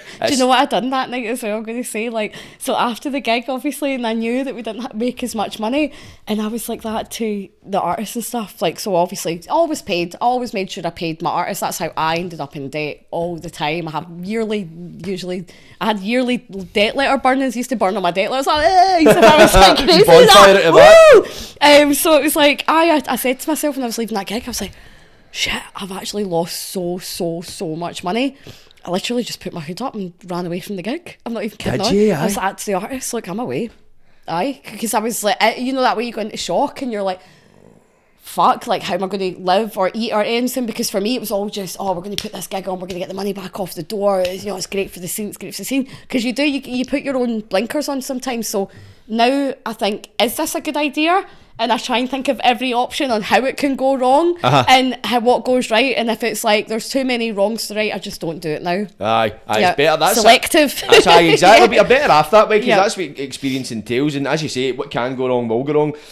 Especially if you're investing your own money and you're looking for a return back on it. And these days, even just to break even, you know, a lot of it back in the past was just about breaking even to make it work, to roll it over, you know. But nowadays it is like, well, I'd rather work with a headline act and then put on the local support, because then that way it's always going to work, you know. If you're providing that, is because you're going to make your money back off your ticket sales from your headline, and give the local support more of an outreach, because they're building off the headlines crowd, you know. So it all kind of works a wee bit better, I think, than, you know, because there's only so much you can do with the local gigs, and there's only so far you can take it. I mean, if you do like 3 a year, you know, you start to kind of feel it a bit more, and then it's just like, you know, the same thing kind of rolls over, and you start thinking, well, what's the development for this? How can we give these artists a bigger reach, a bigger crowd, a bigger venue? And the only way to do it is usually to get a headline, because a lot of these acts take years. Like I said, it's usually about 4 years for people to come up and get bigger and bigger and bigger. And it's very possible because, you know, fair enough, like Loki's got his book out now, and, you know, you've got Dave Hook and stuff from Stanley Odd. But, you know, these hip-hop acts have been so successful at selling tickets and growing and growing and growing, that now that they are older and they've got their things happening for them, you know, like Loki's got his book, and it's like, that's all still hip-hop, that's all still rap, but it's making it, you know, feasible and earning the rest of the time. It's like, well, you can't, once you're rapping for 10 years on these stages, and you're not like playing these bigger venues, it's like, what you going to do? You have to put that into something else, you know. So it shows you can find a future beyond that. But obviously with Loki, his rap career or his rap life, it had led them on to like that bigger stage, that bigger platform. They had already had a decent following, and it was quite a spokesperson almost for the kind of like Scottish hip hop culture, or Scottish culture as alone. See, as you said, you're quite instrumental in this Jordan McCann gig that's happening in the Classic Grand, and you've sourced a lot of the support acts. So it's a lot of people you manage. Is that a big reason why you're getting the likes of Jordan McCann, who's got a great following, as you say, he's nearly enough sold out 3 nights in a row at the Classic Grand? Is that why you're looking to kind of bring like a big name up here and then put the local support on, so in order to build their platforms? It's the best way to do it. I mean, for like the 10 years that I was working with the Bean, it was all about, you know, Dirty Dyke and Jam Baxter. So I booked High Focus Records, so I got the full High Focus lineup for like 900 quid, and that's the 4 Owls, Dirty Dyke, Jam Baxter, Sammy B-side, and the 4 Owls and stuff. So it was just because it was boom bap hip hop then, so all the guys, and it was like Conscious and Physics and Tongue Acrobats and stuff like Kid Robotic and all that. I don't know if you remember I've heard them. of Kid Robotic, but I've not really listened to much of them. I'm no lie, you know what I mean? Yeah, no, but so it was all about putting them on with the headline show, and obviously that's kind of changed a lot now, because as people like Jordan McCann or your drill like Quengface and K-Trap and stuff like that, you know. So that was why I started years ago. I was working with Josh at J-Bone Collective, so we done J-Bone Collective, and it was all about, you know, a lot of the guys that were doing it was like Levels and BD music from the Boys from the Borders and Shogun and stuff like that. So it was more grime at that point. Do you know what I mean? So it's forever changing. It's every 5 years. So it's like, Jordan McCann for this bit, but I've got a few more ideas and stuff happening later in the year that I've tried not to mention too much before it's like confirmed. But that's the point, is to give more of an outreach to these artists, because there's only so far it'll happen with the local nights. There's only so far that it goes, and as I say, it's after doing them for a while, it's just the same people that comes, and then you get dips, and then now it's the only way to keep it substantial is to put on a headline. Definitely. But plus as well, it's the crowd that's coming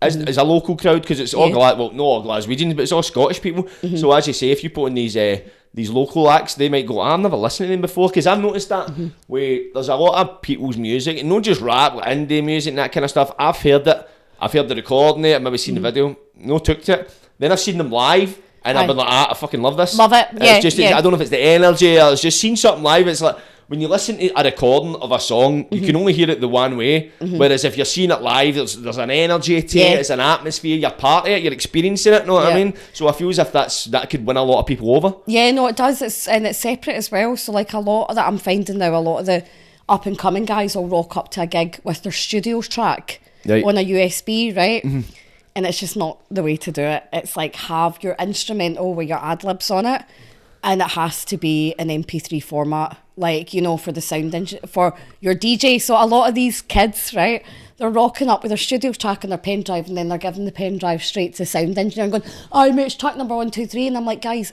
this is the sound engineer, this isn't a DJ. You're meant to bring a DJ as part of your set, you know? And then a lot of them will just say, oh, you're not getting me a DJ. And it's like, well, wait a minute. When you get booked for a performance, you're meant to have that as a performer. So you would be the rapper, and you would have your DJ, and then you would have your hype guy if you needed one. It's not down to the venue to kind of provide that for you. So there was an incident, like, you know, a couple of weeks back, and same sort of thing. Guy rocks up studio tracks on his pen drive, full vocal on it.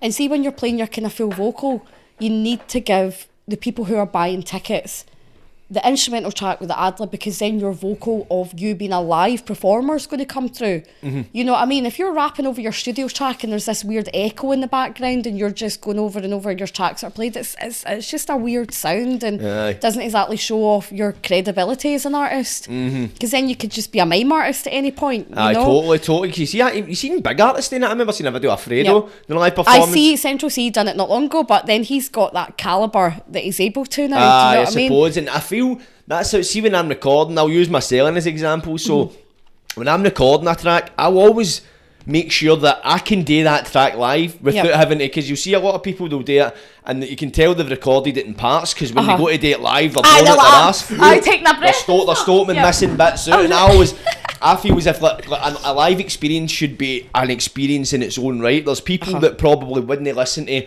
this song or that song or your music at all unless they hear it live and they go, you know what, I like that. So I feel as if you need to kind of do your songs justice live, and by having a backing track, because as you say, they could have listened to that with the headphones on, know what I mean, and it wouldn't have been any different. You get some people that just end up, they play the backing track and then they're just ad-libbing their own tune. I know, that's what I mean. It's so backwards now. It's so backwards now. Like, none of the being ever done that.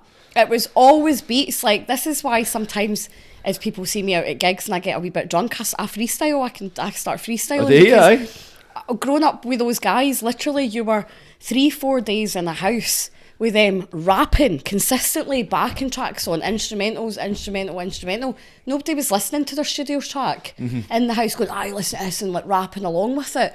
It was all freestyle, but as I say, it came from that era of boom bap, when you did cypher in the street and, you know, you would just start like having a rap and it didn't matter what you were saying, it was just about the confidence of delivering the flow. Whereas that's what I'm saying, a lot of that doesn't happen, and I find myself with people who have been in the game for 10 years that can't even freestyle with me because they're like, and I'm like, wait a minute, you've got 1,000,001 writtens and 1,000,001 tunes, but here I am freestyling and you're uptight about it because it's a barrier thing. So if my advice to you is, if you're a performer, you have to be ready to perform.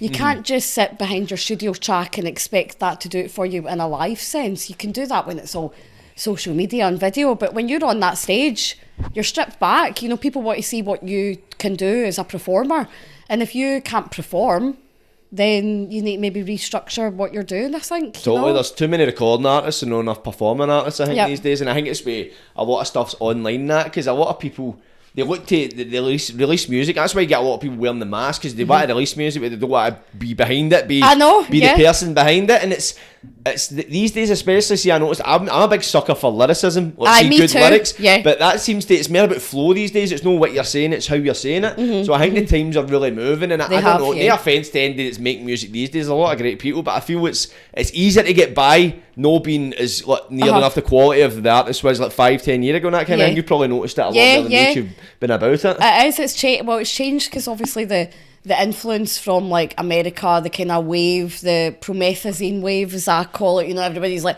out there nutting, wearing radical things and not really saying anything, whereas my time was like, you know, I loved NWA, Public Enemy, and do you know what I mean, like Big L and stuff. It's like people, you had something to say. If you've got something to say, people are going to listen.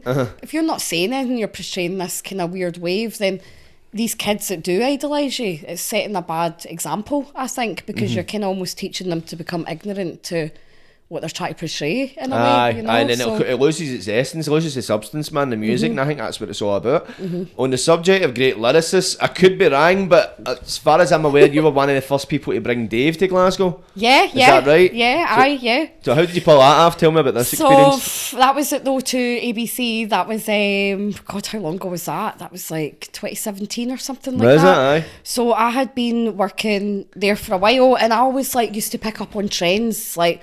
So I was just always listening to rap. I kind of had it in my head, these kind of people that were already kind of coming up. So I had mentioned to a few people at the time that I was just like, look, we need to get this artist on his first tour or it's not going to happen. So it was a co-promotion with DF at that point. Right. And if that hadn't happened, I mean, I wouldn't have got Dave again because, you know, he's an absolute superstar and he was 17 at that point. But all it took for me, working at the time at the ABC, was, you know, getting connected with DF and just saying, look, we need to put this artist on. It just so happened that he was touring later in the year, and yeah, that's how I managed to get him. First it was ABC2, and that's how that worked. And again for Tion Wayne and stuff like that as well, it was like just knowing that they almost seeing how big they were going to become, getting them really early, because once in my position that I'm in as an independent, promoter, if you don't get them early, you're not going to get them, because once they become super, super big, you're always going to have to do co-pros with DF, or DF already have them, or Live Nation, they're on a Live Nation contract, so you can't tap into that because the agent's already got a plan for them about the UK. So if you're an independent and you're just going right into the agent going, hey, I want this artist, and they're like, well, no, actually we've got a plan. So, a lot of people will be like, why aren't you booking this person or that person? But it's like sometimes you just can't get near those artists because the agent already has a plan, the manager already has a plan, so you mean nothing to them in their plan. Does that make sense? There's a lot of red tape to go through when you've got contracts, you've got agents and such. Yeah, so it's like, for me, it's always easier to try and catch them just before they become big, because they don't want as much money. They're easier to manage. The big agents aren't there. You know what I mean? There's a wee bit more kind of leeway and stuff with it. This is how Rag and Bone Man's still my friend today. Is that I've worked with him for years, and he's played 2 of my gigs back in the day, two of my events in Glasgow. But as a hip hop MC from Runcom, Rum Committee it was. But it was like, so I first went to his gig in Bristol. 10 of us were there, 10 people in the crowd. And I was like, oh my God, this guy's so talented. I feel so bad for him. So I was like, oh, look, I'll buy a CD off him. And it was the Dog and Bone EP, the Leaf Dog and Rag and Bone EP. And that's how I met Rag and Bone Man, was through doing hip hop and working all these stages. So I worked at Boom Bap Festival for 5 years.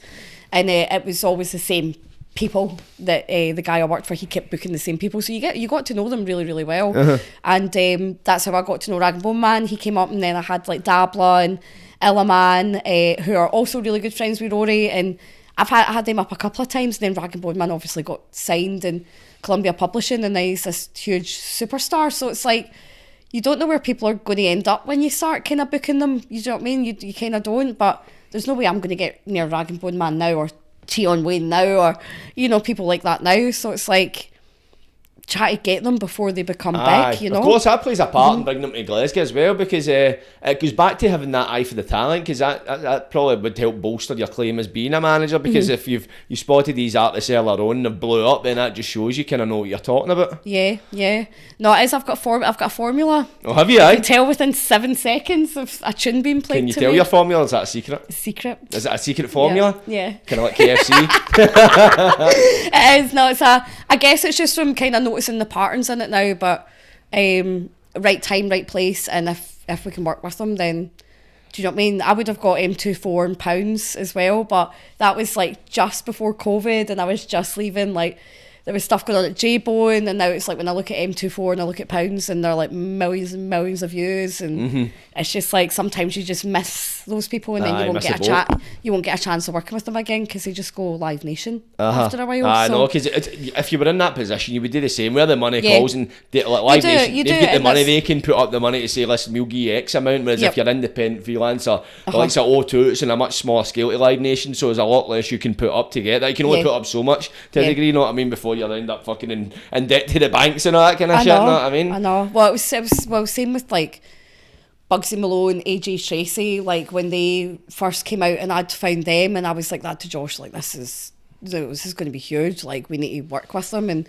so I'd put it up in my Instagram stories. Don't know if you've seen it, but 6 years ago we had AJ Tracy in the sub club. Oh, did you? No, I've not seen it. 200 people in the sub club with AJ Tracy, and it was like nobody knew, but I was like, this guy's going to be massive. So I bringing him from the sub club into the SWG3, and then over at the O2 Academy. Do you know what I mean? Now to the point that there's no way that I could book AJ again, or it would ever happen again. It's just like completely gone. So getting them nice and early, building the relationship, putting on support, kind of nurturing the scene in a community way, because the gap needs that, the scene needs that. It can't just be underground commercial, because then what's the development plan for them? Because then this is where the problem is that you're getting all these guys that have the potential to be amazing artists, but maybe aren't developed enough to be in a more commercial environment. Does that make sense? So it's like you have need it off sharpening the edges, don't you? and then having the headline act come with the support, and then having the support talk to the headline act about that kind of blurred line, and that's how you, I think, are able to step over that line eventually. You know, it's like, because if you stay in the underground scene, you know, it's like Mog's one of the biggest of all time and forever will be, and if you type Scottish hip hop into Google, it's Mog that comes up. But Mog was so real, he never ever wanted to do the commercial thing or like go on the Live Nation route or, you know, play for ticket sales and stuff like that. So it's just like, it depends just what type of artist sees what you want to be. If you really want to make it, if you want to go down, like, as everybody says, if you want to go down the BEMS route and you want to kind of make the commercial stuff, or you want to stay underground and you want to kind of do like the Mog thing, do you know what I mean? So a lot of these artists don't know what they want. They just think if they start performing, they're going to make it. And that's not really what happens. It's like, yeah, you put your art out there and you gain your calibre and you get your homegrown following. But then once you're there and you're there, it's like a lot of them are like, oh, well, I want to do this in my career and blah, blah, blah. But it's like, well, then you need to get on PRS and you need to have your Spotify account, you need to have a distribution deal, then you need to have a publicist, and then you need to make sure that you're releasing tunes that are like, you know, you've got your promotional plan and your tunes and everything's kind of linking out at the same time, instead of just chucking a tune out and then going, oh, how come none of the media's picked up on that? It's usually because you have to approach the media first and go, this track's getting released on this day, are you able to play it? Sort of thing. So it's like, it's not as easy as just, oh, I'm an artist, I want to play, and can you put me on that gig? And then 3 years' time, you're going to have a record label, you know? It's like you kind of need to take like short turnarounds and maybe change your direction as an artist a wee bit and go a bit more commercial in order to kind of break through in the Scottish scene.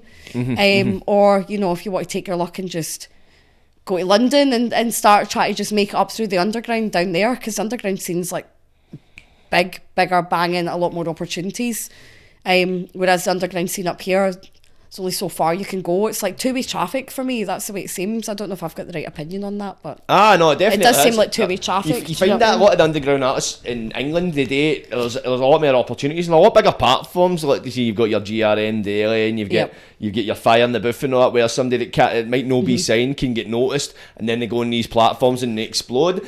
But people, I was going to say people don't realise, a lot of people don't realise that is like the underground scene in fucking, even London alone, it's fucking massive, see, compared to the people like you see the on whole mainstream. of Scotland. Exactly, so you don't actually realise, like, look at, for instance, like the rap game, like when you look at most of the artists, let's say they maybe come from like London or Manchester or that kind of thing, when you look at the artists they bring from Scotland, it's usually one of up there with the kind of elite calibre of the talent. The ones in London, think of the talent pool they've got down there, so think of the amount of people they've got to choose for down in London, so there is a lot more competition in London, that kind of thing. So, and I always hear about people, and it's indie bands as well, they go down to London and get a chance, and they'll maybe get signed to someday, but there's a lot of fucking snakes out there, you probably know that yourself, like people that'll fuck you, like, I've heard indie bands going down there. I think it happened to Shogun.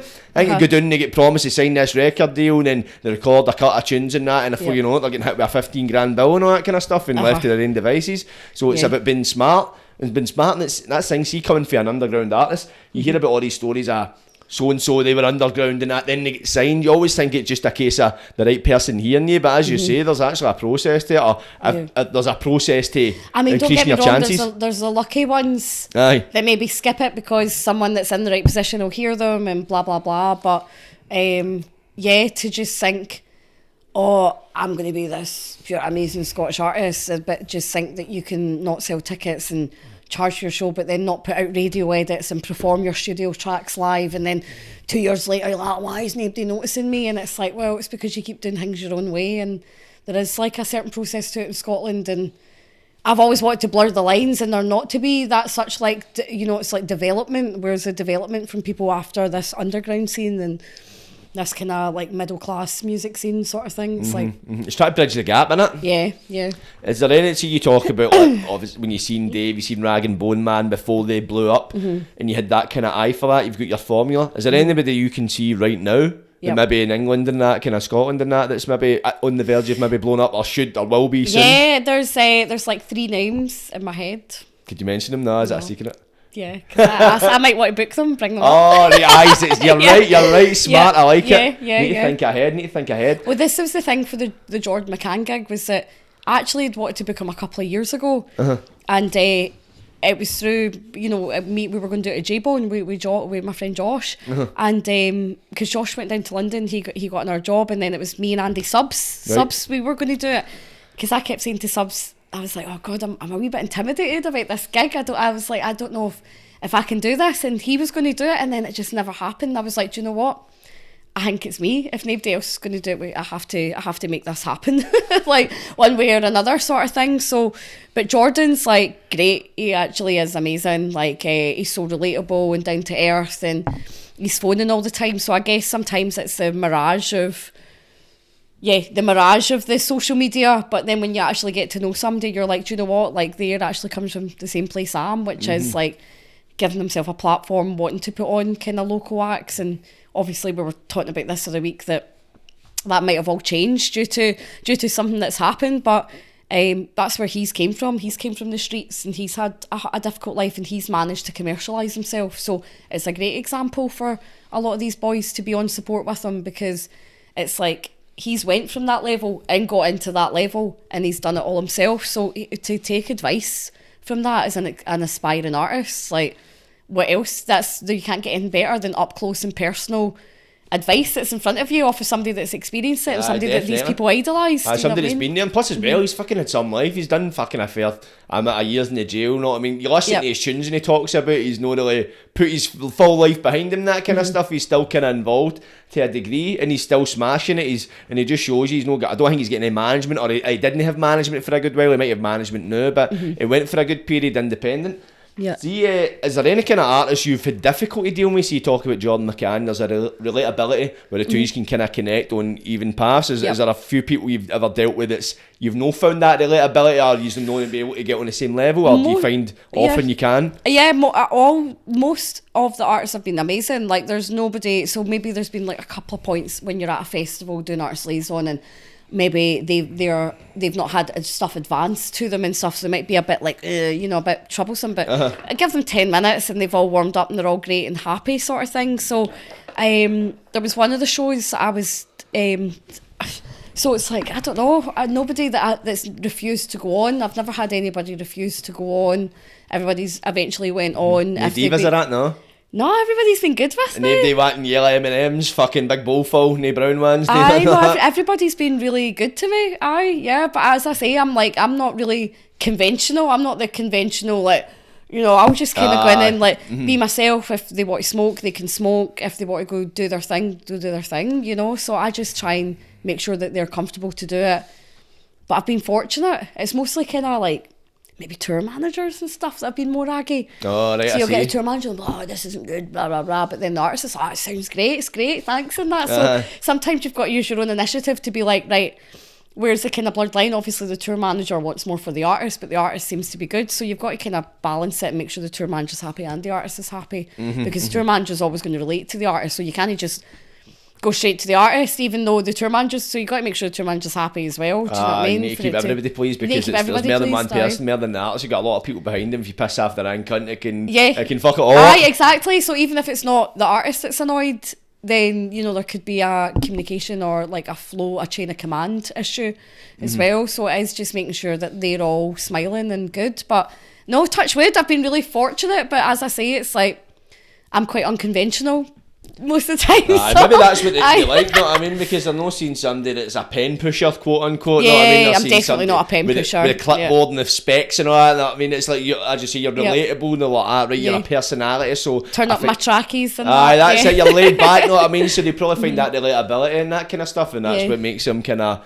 more compliant with you in that kind of respect. Yeah, no, I quite like it ever since I stopped working for the big commercial companies, because I kind of realised that. So for ages I kept thinking, it was dead annoying that I wasn't working for these commercial brands, but it's like people just know me for being Alana Hepburn. It's like, there's Alana Hepburn. It's not, there's Alana Hepburn from blah, blah, blah.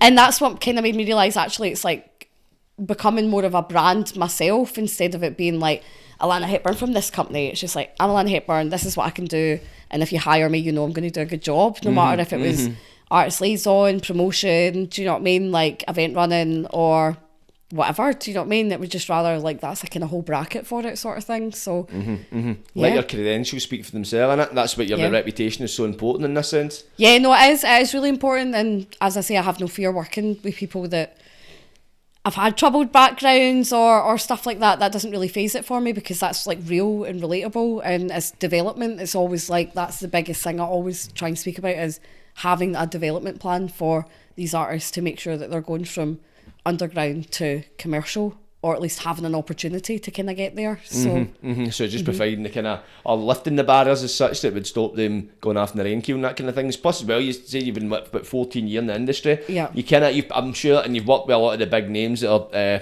still active today, so I'm sure you picked up a lot of stuff, whereas your underground artists might not know a lot of this stuff, which they need to know in order to blossom and that kind of thing. Yeah.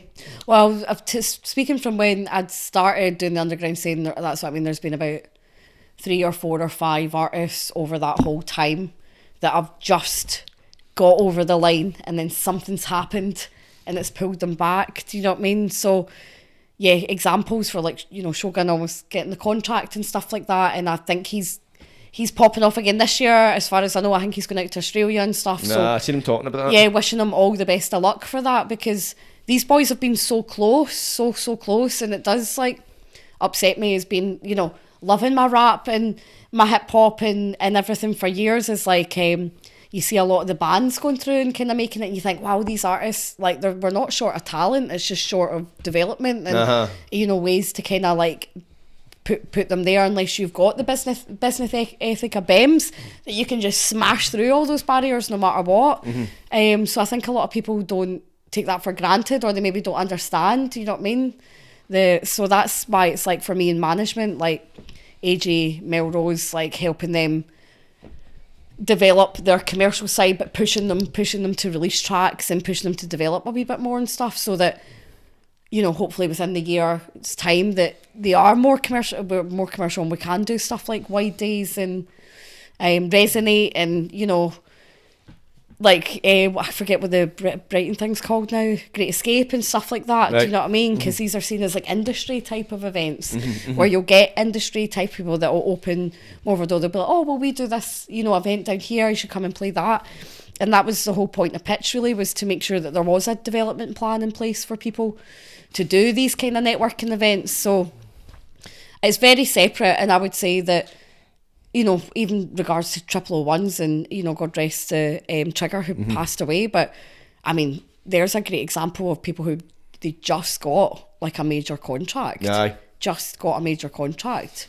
So it's possible. It's so possible. It's definitely feasible. Yeah, it's definitely feasible. But and then look at that, for example, that's like underground going into the mainstream, and those boys still kept their thing of being underground. All their videos are super underground. They've got their ballys on and everything. Do you know what I mean? But there they are with a commercial contract and stuff. So, but you wouldn't see them go on and play all their like studio tracks and stuff like that. That's exactly it. They still keep that live energy, that live energy, well. exactly. And that's it just shows there's definitely more and more eyes gravitating towards it. And as you're saying, it's just it's good being underground. But that's the thing as well. We live in a golden age where we don't need to worry about somebody maybe picking up a tune or somebody coming to the right gig or the one person liking it, because you can put all your stuff on YouTube, put it on these streaming platforms, and they're accessible to the world. So it doesn't matter if like a big label happens to pick up in the first instance. If there's enough people listening to it, they're going to, as you say, they're going to look and just see the numbers in their head. You know what I mean? The numbers will grow. Then they'll be like, I want to pick up on this. Then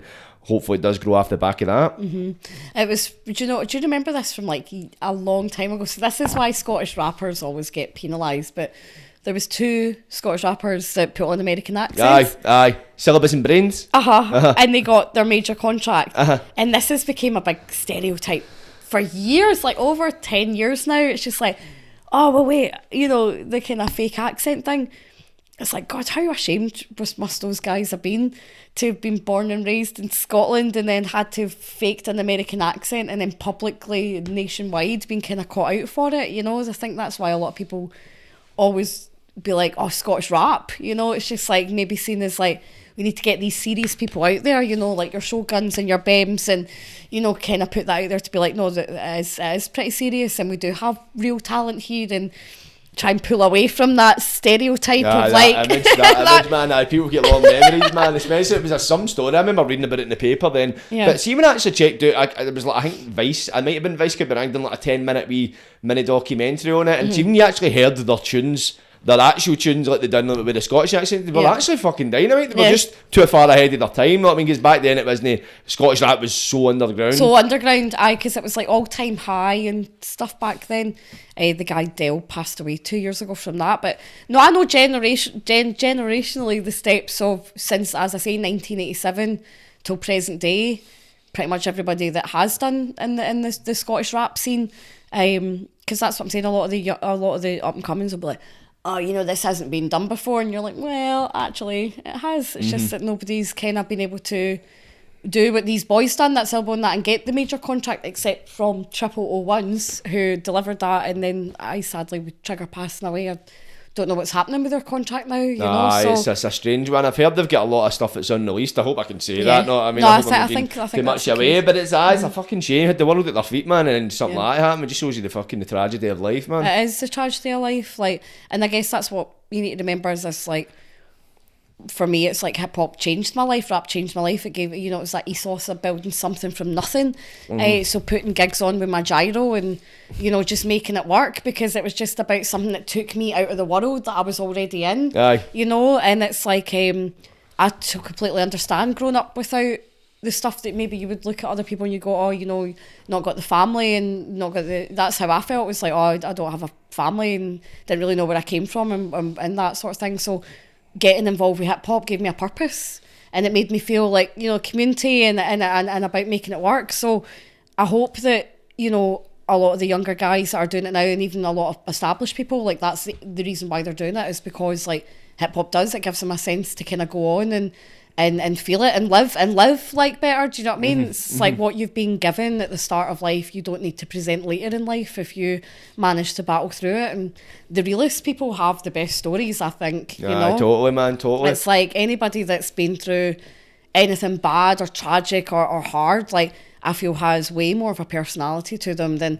the average person that's maybe just worked in Tesco their whole life and, you know, had, sorry to say this, but nothing really go wrong with them. Do you know what I mean? It's just like, it's a totally different perception and morale base. So it's like using that experience, but being able to adopt it into a commercial sense, as I say, like, It's like becoming a voice for the voiceless, isn't it? Yeah. Given that kind of that struggle, because very often, and I'm not trying to categorise anything, but a lot of the people that they suffer, and if it's like kind of things, it's like a byproduct of like being poor or coming from poor families, if it's single moms and dads or getting brought up with different family members and that kind of thing. Like, a lot of them have struggled with like basics and then struggled going through schools and all that kind of stuff. So a lot of these struggles, and they're no in the mainstream conversation, because a lot of people we see in the mainstream have came from more privileged backgrounds and that kind of stuff. So that's, you've got such a market for it, but no enough people. No saying there's no enough people. There's no enough people getting the chance to show it in a commercial sense. Yeah, exactly.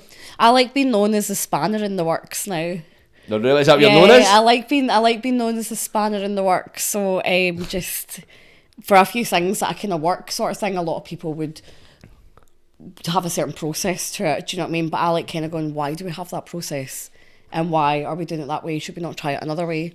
Because I feel that the same people in the same position will always have the same way of doing things. And sometimes you have to be like, well, maybe we should try that, or maybe we should do this, because how else can we move forward and make it modernised? You know what I mean? If we keep having the same people doing the same things, it's always going to have the same sort of outcome. So you're trying to kind of modernise these moves that artists get developed a lot more, that, you know, it's not just a case of it being like an indie band or a thing made. Why, you know, it's just like, you're an artist first and foremost. You know what I mean? And if you're a good enough artist, this is the chances that you'll get, instead of it being like, oh, what genre is it you do? Okay, well, you do hip hop or you do drill. So, you know what I mean? It becomes categorised already, sort of thing. And like you were saying earlier, the funding opportunity that you got was one that we launched through Pitch through Creative Scotland, and that was again to give development, because it was like, as an indie band, you have all this development, you have all these things you can apply to, but none of it was really aimed towards Scottish artists. And it's like, well, if we are meant to make such a big fuss over Rabbie Burns and our poetry heritage, then rap should be taken 1,000,000 times more seriously than half of these indie bands, if you want my opinion on it, you know. So it's like, if that's our Scottish heritage, that to me is just as high up as Ceilidh or folk music. Because if you've got the Ceilidh and folk and you need the rap, you need the poetry to represent that. So for me, it's like indie music's like not really part of our heritage. Totally. Because it's, if you're listening to it nowadays, I love indie music. Not, I mean, I always have. But I know I'm noticing your Oasis over here. Oh, I definitely Oasis. I actually hate Oasis. Oh, you hate them? Yeah, I hate Oasis. Why? Yeah. Just don't like what they kind of stand for really nowadays. This is the indie thing. It's the indie thing. So is it just indie? It's not indie. I used to thing. see a few years ago. I had a bit of head for it. I used to be a pure disciple. I bought a Mac. Yeah, do you know there's a third brother, by the way? Aye, Paul. I've read his book. Have you heard of Paul Gallagher, the third brother? Have I heard of Paul Gallagher? No, I went through a pure Liam Gallagher phase, right? So did you? I went and bought. It was. I've not met them. I met Stone Roses actually, but that's how I heard about Paul Gallagher, the third brother. But when you go, nobody really knows much about him, man. But I went through a pure phase. I bought a Mac, you know, a Macintosh. I was always on Mad Ones on at the time. I was a cheeky bastard, man. With a swagger and that. Oh, my God. Did you, mate?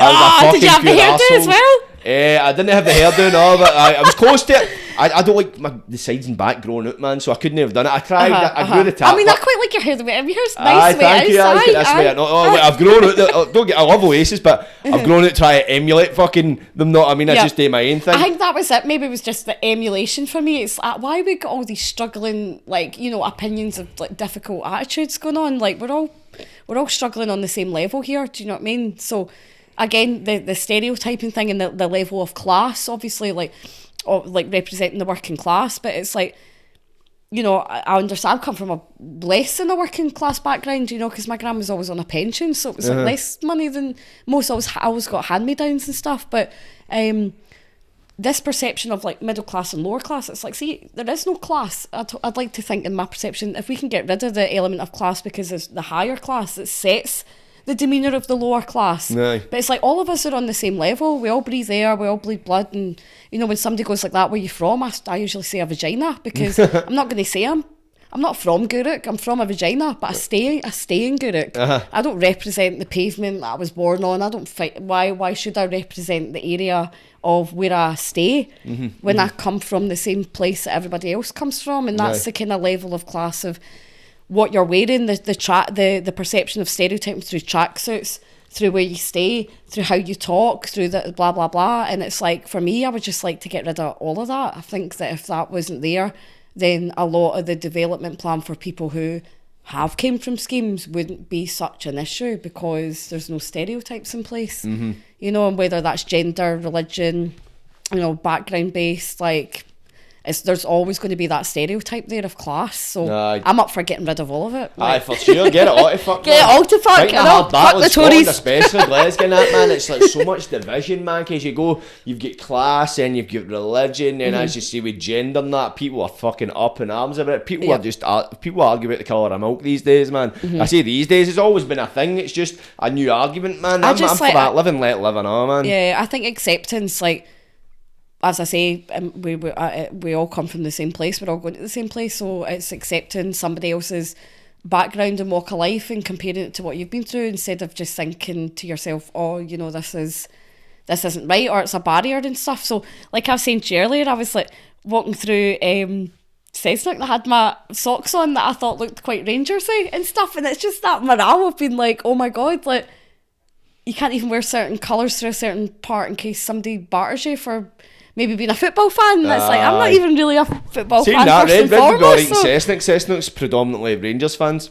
Yeah, but then that's what I mean. It's just still the mirage. It's just like that kind of fucking 1A1. That's what I mean. So that perception of it, like, I mean, see now with the, like, I mean, you're about the same age as me, so like when we were growing up, it's like you didn't have the internet to like go on in school and Google things and thing me, so it was always the passed down, you know, flow of conversation of like my grand's time was like they'd listen to the radio and they'd talk, so it'd be gossip, it'd be word of mouth, it'd be like passed on, you know, and it Chinese whispers as I call it. So it's like nowadays, well, you can kind of Google what's correct, and you can, it's just like, well, certain terminologies aren't acceptable these days, and certain things, the way that, you know, the old way of doing things is not acceptable these days. So the more that we learn to understand like who we are as human beings instead of it being separate class or structure, then that's how all of this would become eradicated. But unfortunately, as I say, you always get maybe like, you know, Joe Blogs who'll sit and read his newspaper every day and he's got a certain way of doing things and your wife does that and that. So it's like, how do you change people's perception on what they believe to be right? You can't. It's about educating that before it becomes ignorance. That's exactly it. It's education is the cure for it, man. But see, if you look at like a lot of people get their information off the media, and the media does a lot to fan the flames really of these kind of divisions. Because if people are divided, man, it's like I don't know if I'm getting too conspiracy theorist about this, but I'm quite conspiracy theorist. I see with the likes of politicians and that kind of shit, they can get away with murder because it's like the papers, they're fanning the flames of these divisions, these daft arguments and all that shit. So people are all arguing amongst themselves whilst these people that are in power are fucking us over, basically. So it's mad, but we do need education in order to eradicate the ignorance. But going forward, what is your plans going ahead? So we have Jordan McCann next week. Also P Sweatpants is we've got his headline show coming up. He's got a new mixtape dropping. Cleo's got some new tracks coming out. Melrose has some new tracks coming out. AJ40 is going to be rebranded this year. So development and making more gigs, more artists, and hopefully less boundaries for people. That's the kind of main point.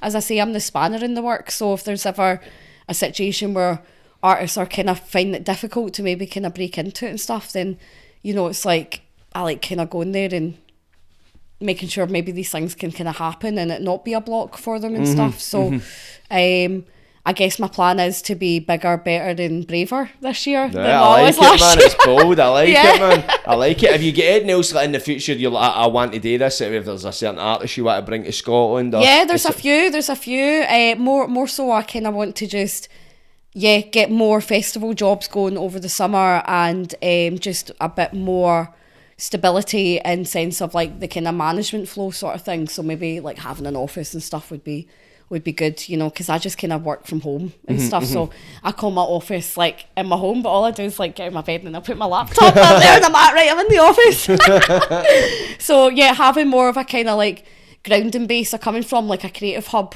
would be better, you know, because I stay in Gourock, so it's a mission away. Sometimes it's like train life. I'm always on the train coming up and back. You find that, like you and AJ, man, I think you should see if you could rack up train miles, man. I know, by the way, because he pure understands, but he's only like 35 minutes on the train, but I'm 50. So I'm like, oh well, mate. Actually, Gourock's a bit away. I've always been on the train because the train goes by Cardonald. I used to stay in Cardonald, I always go to Gourock, and I always just wondered what happens in Gourock. What's going on down there? Oh well, maybe you should come down to Gourock and maybe see. do a bit of sightseeing down 9 o'clock news or something. I always say it's like Largs' cousin.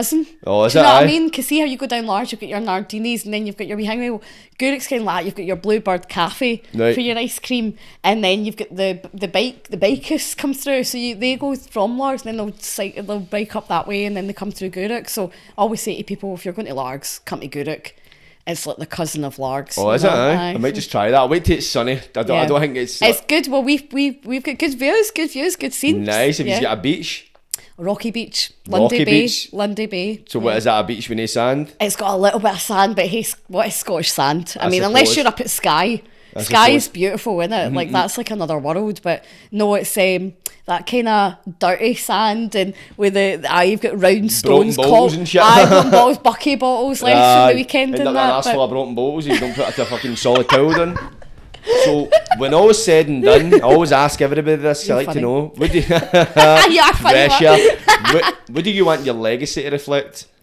My legacy to reflect not doing what you feel you have to be expected to do. Close your eyes and do what you feel inside and do what you feel's right, and don't just, you know, everybody goes, oh, you know, do it for yourself. Well, sometimes do it for the others around you, you know. Like I gave up a lot of myself for someone else around me and I don't regret it. So do what you feel. It's about balancing the logic in your head and the emotion in your heart, because logically you think to yourself, well, as a human I've got to do X, Y and Z, but emotionally you think, well, why have I got to do it? So I think having the reason behind why you're doing things and it not being fully self-centered and fully focused on money and stuff, because money comes and goes. So the legacy is to have people stand there and know that they can do whatever they would like to do by just feeling it and feeling themselves instead of it being stereotyped or held back, or maybe they've not been raised in that capacity or something like that. So that was why I done uni, by the way, was because my auntie, who I like to call the Tory, she would always shoot me down. So I decided to go to uni to make sure I had an education, just so I could sit and argue with her. Really? What did you study at uni? Commercial music. Got my bachelor's with honours 2-1, so it's all music based. But nobody in my family had a uni degree, so I always felt like she always belittled people for it. So I just thought, oh well, I'm coming from the scheme, and if I get an education, then what's to say that it doesn't make what I've got to say any different from that. So that's what blurs, as I said to you, blurs the class level a wee bit. So and it shuts your auntie up. It shuts my auntie up as Does it well, shut her right? up? No, it doesn't. Sounds like she's the type not to get shut up. No, anyway. she doesn't shut up at all. God, does she know? Yeah. All the worst things as well. Do you know what I mean? For fuck's sake, just as well. I think you need to get your office quicker sooner rather than later. I know, exactly. And it's tiny your office in Glasgow, less arguments in it. Exactly. Yeah. But it's been an absolute pleasure having you on, man. It's been really good Thank chatting you. to you, because I feel I'm kind of one of the ones that try to the likes of the podcast, even to have people for the Scottish rap scene, to get a kind of voice, to get a kind of background, because I think it does deserve the respect it gets. And It really does. It deserves more respect. It's constantly undermined, as I say, by maybe the stigma of like, oh well, that wee fanny was doing that, but it's like, look at the quality of work and the position these people are coming from in order to make that music. Like, that's way more real to me than popping on a local band that have just rocked in and they're singing about their beach balls and holding hands or whatever. Do you know what I mean? It's like, I guess that's just where I grew up, but it's like you had to learn to survive and know a lot of these things, like, I don't know, discovering yourself, knowing what you were capable of. And I didn't know any of that when I was a teenager. But it was rap that helped me, it was hip hop that helped me find myself. Yeah. Right, really? Aye, So you've got a kind of personal involvement in it because it has helped you? Yeah, it's helped me. Yeah, 1,000,000%. Yeah, it was the ethos of building something from nothing. So, Totally, and that's what I feel as well, because I think I've made music for years. I've not been releasing music for years, but I always understand that. It's like, I think that's why I've got both feet in this kind of thing, because I come from a working class background, so I always feel like, well, we are undermined by like the higher classes and that kind of stuff, and we don't have a voice, or you don't often see people for your kind of backgrounds getting that kind of mainstream light or getting their story out there and that kind of thing. And rap is all about the stories. Well, the majority is the ones I like listening to are all about the stories, coming through the struggle and that kind of stuff. And plus as well, I love to see, I hate seeing people not getting recognised for the work they put in. So that's basically why I've got so much heart for doing what I do. And it fulfills a purpose. Even you're talking about having reason for doing something that's helping people beyond yourself. I believe that's your purpose. Yeah. And that's what you need to keep going back to, because there's got always times, I'm sure you've had it yourself, when you've went like that, this is what I'm doing. It's like you get that doubt because you need to fight it. It's like, is this really worth it, or this struggle? And that's when you come back to that purpose, why you doing it. Yeah. And if the purpose is serving something greater than yourself, then it's much easier to hold on to it. I think it is, yeah. Because if you're just doing it for finances and you're like,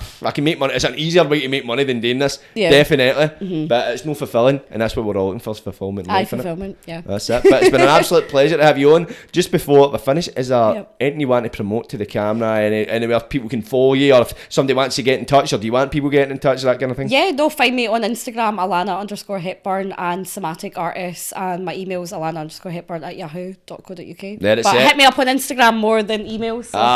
If you watch this podcast, we don't like emails. But check, I'll be down at Hawaiian Fivo's gig on the 3rd of March, and then roll on Jordan McCann. There we go. So get it at my gig at 3rd of March, £10 a ticket. You be there or be spared, man. Well, I'm going to be hosting Fivo's gig actually, so he gets a bit of time off. There you go. I see. That's it. Serving other people, man. But it's been an absolute pleasure having you, man. It's a really interesting conversation. Just booted that camera there. But thank you for coming. It's been an absolute pleasure. Catch you later, people. Like, subscribe, and don't get wide. Both.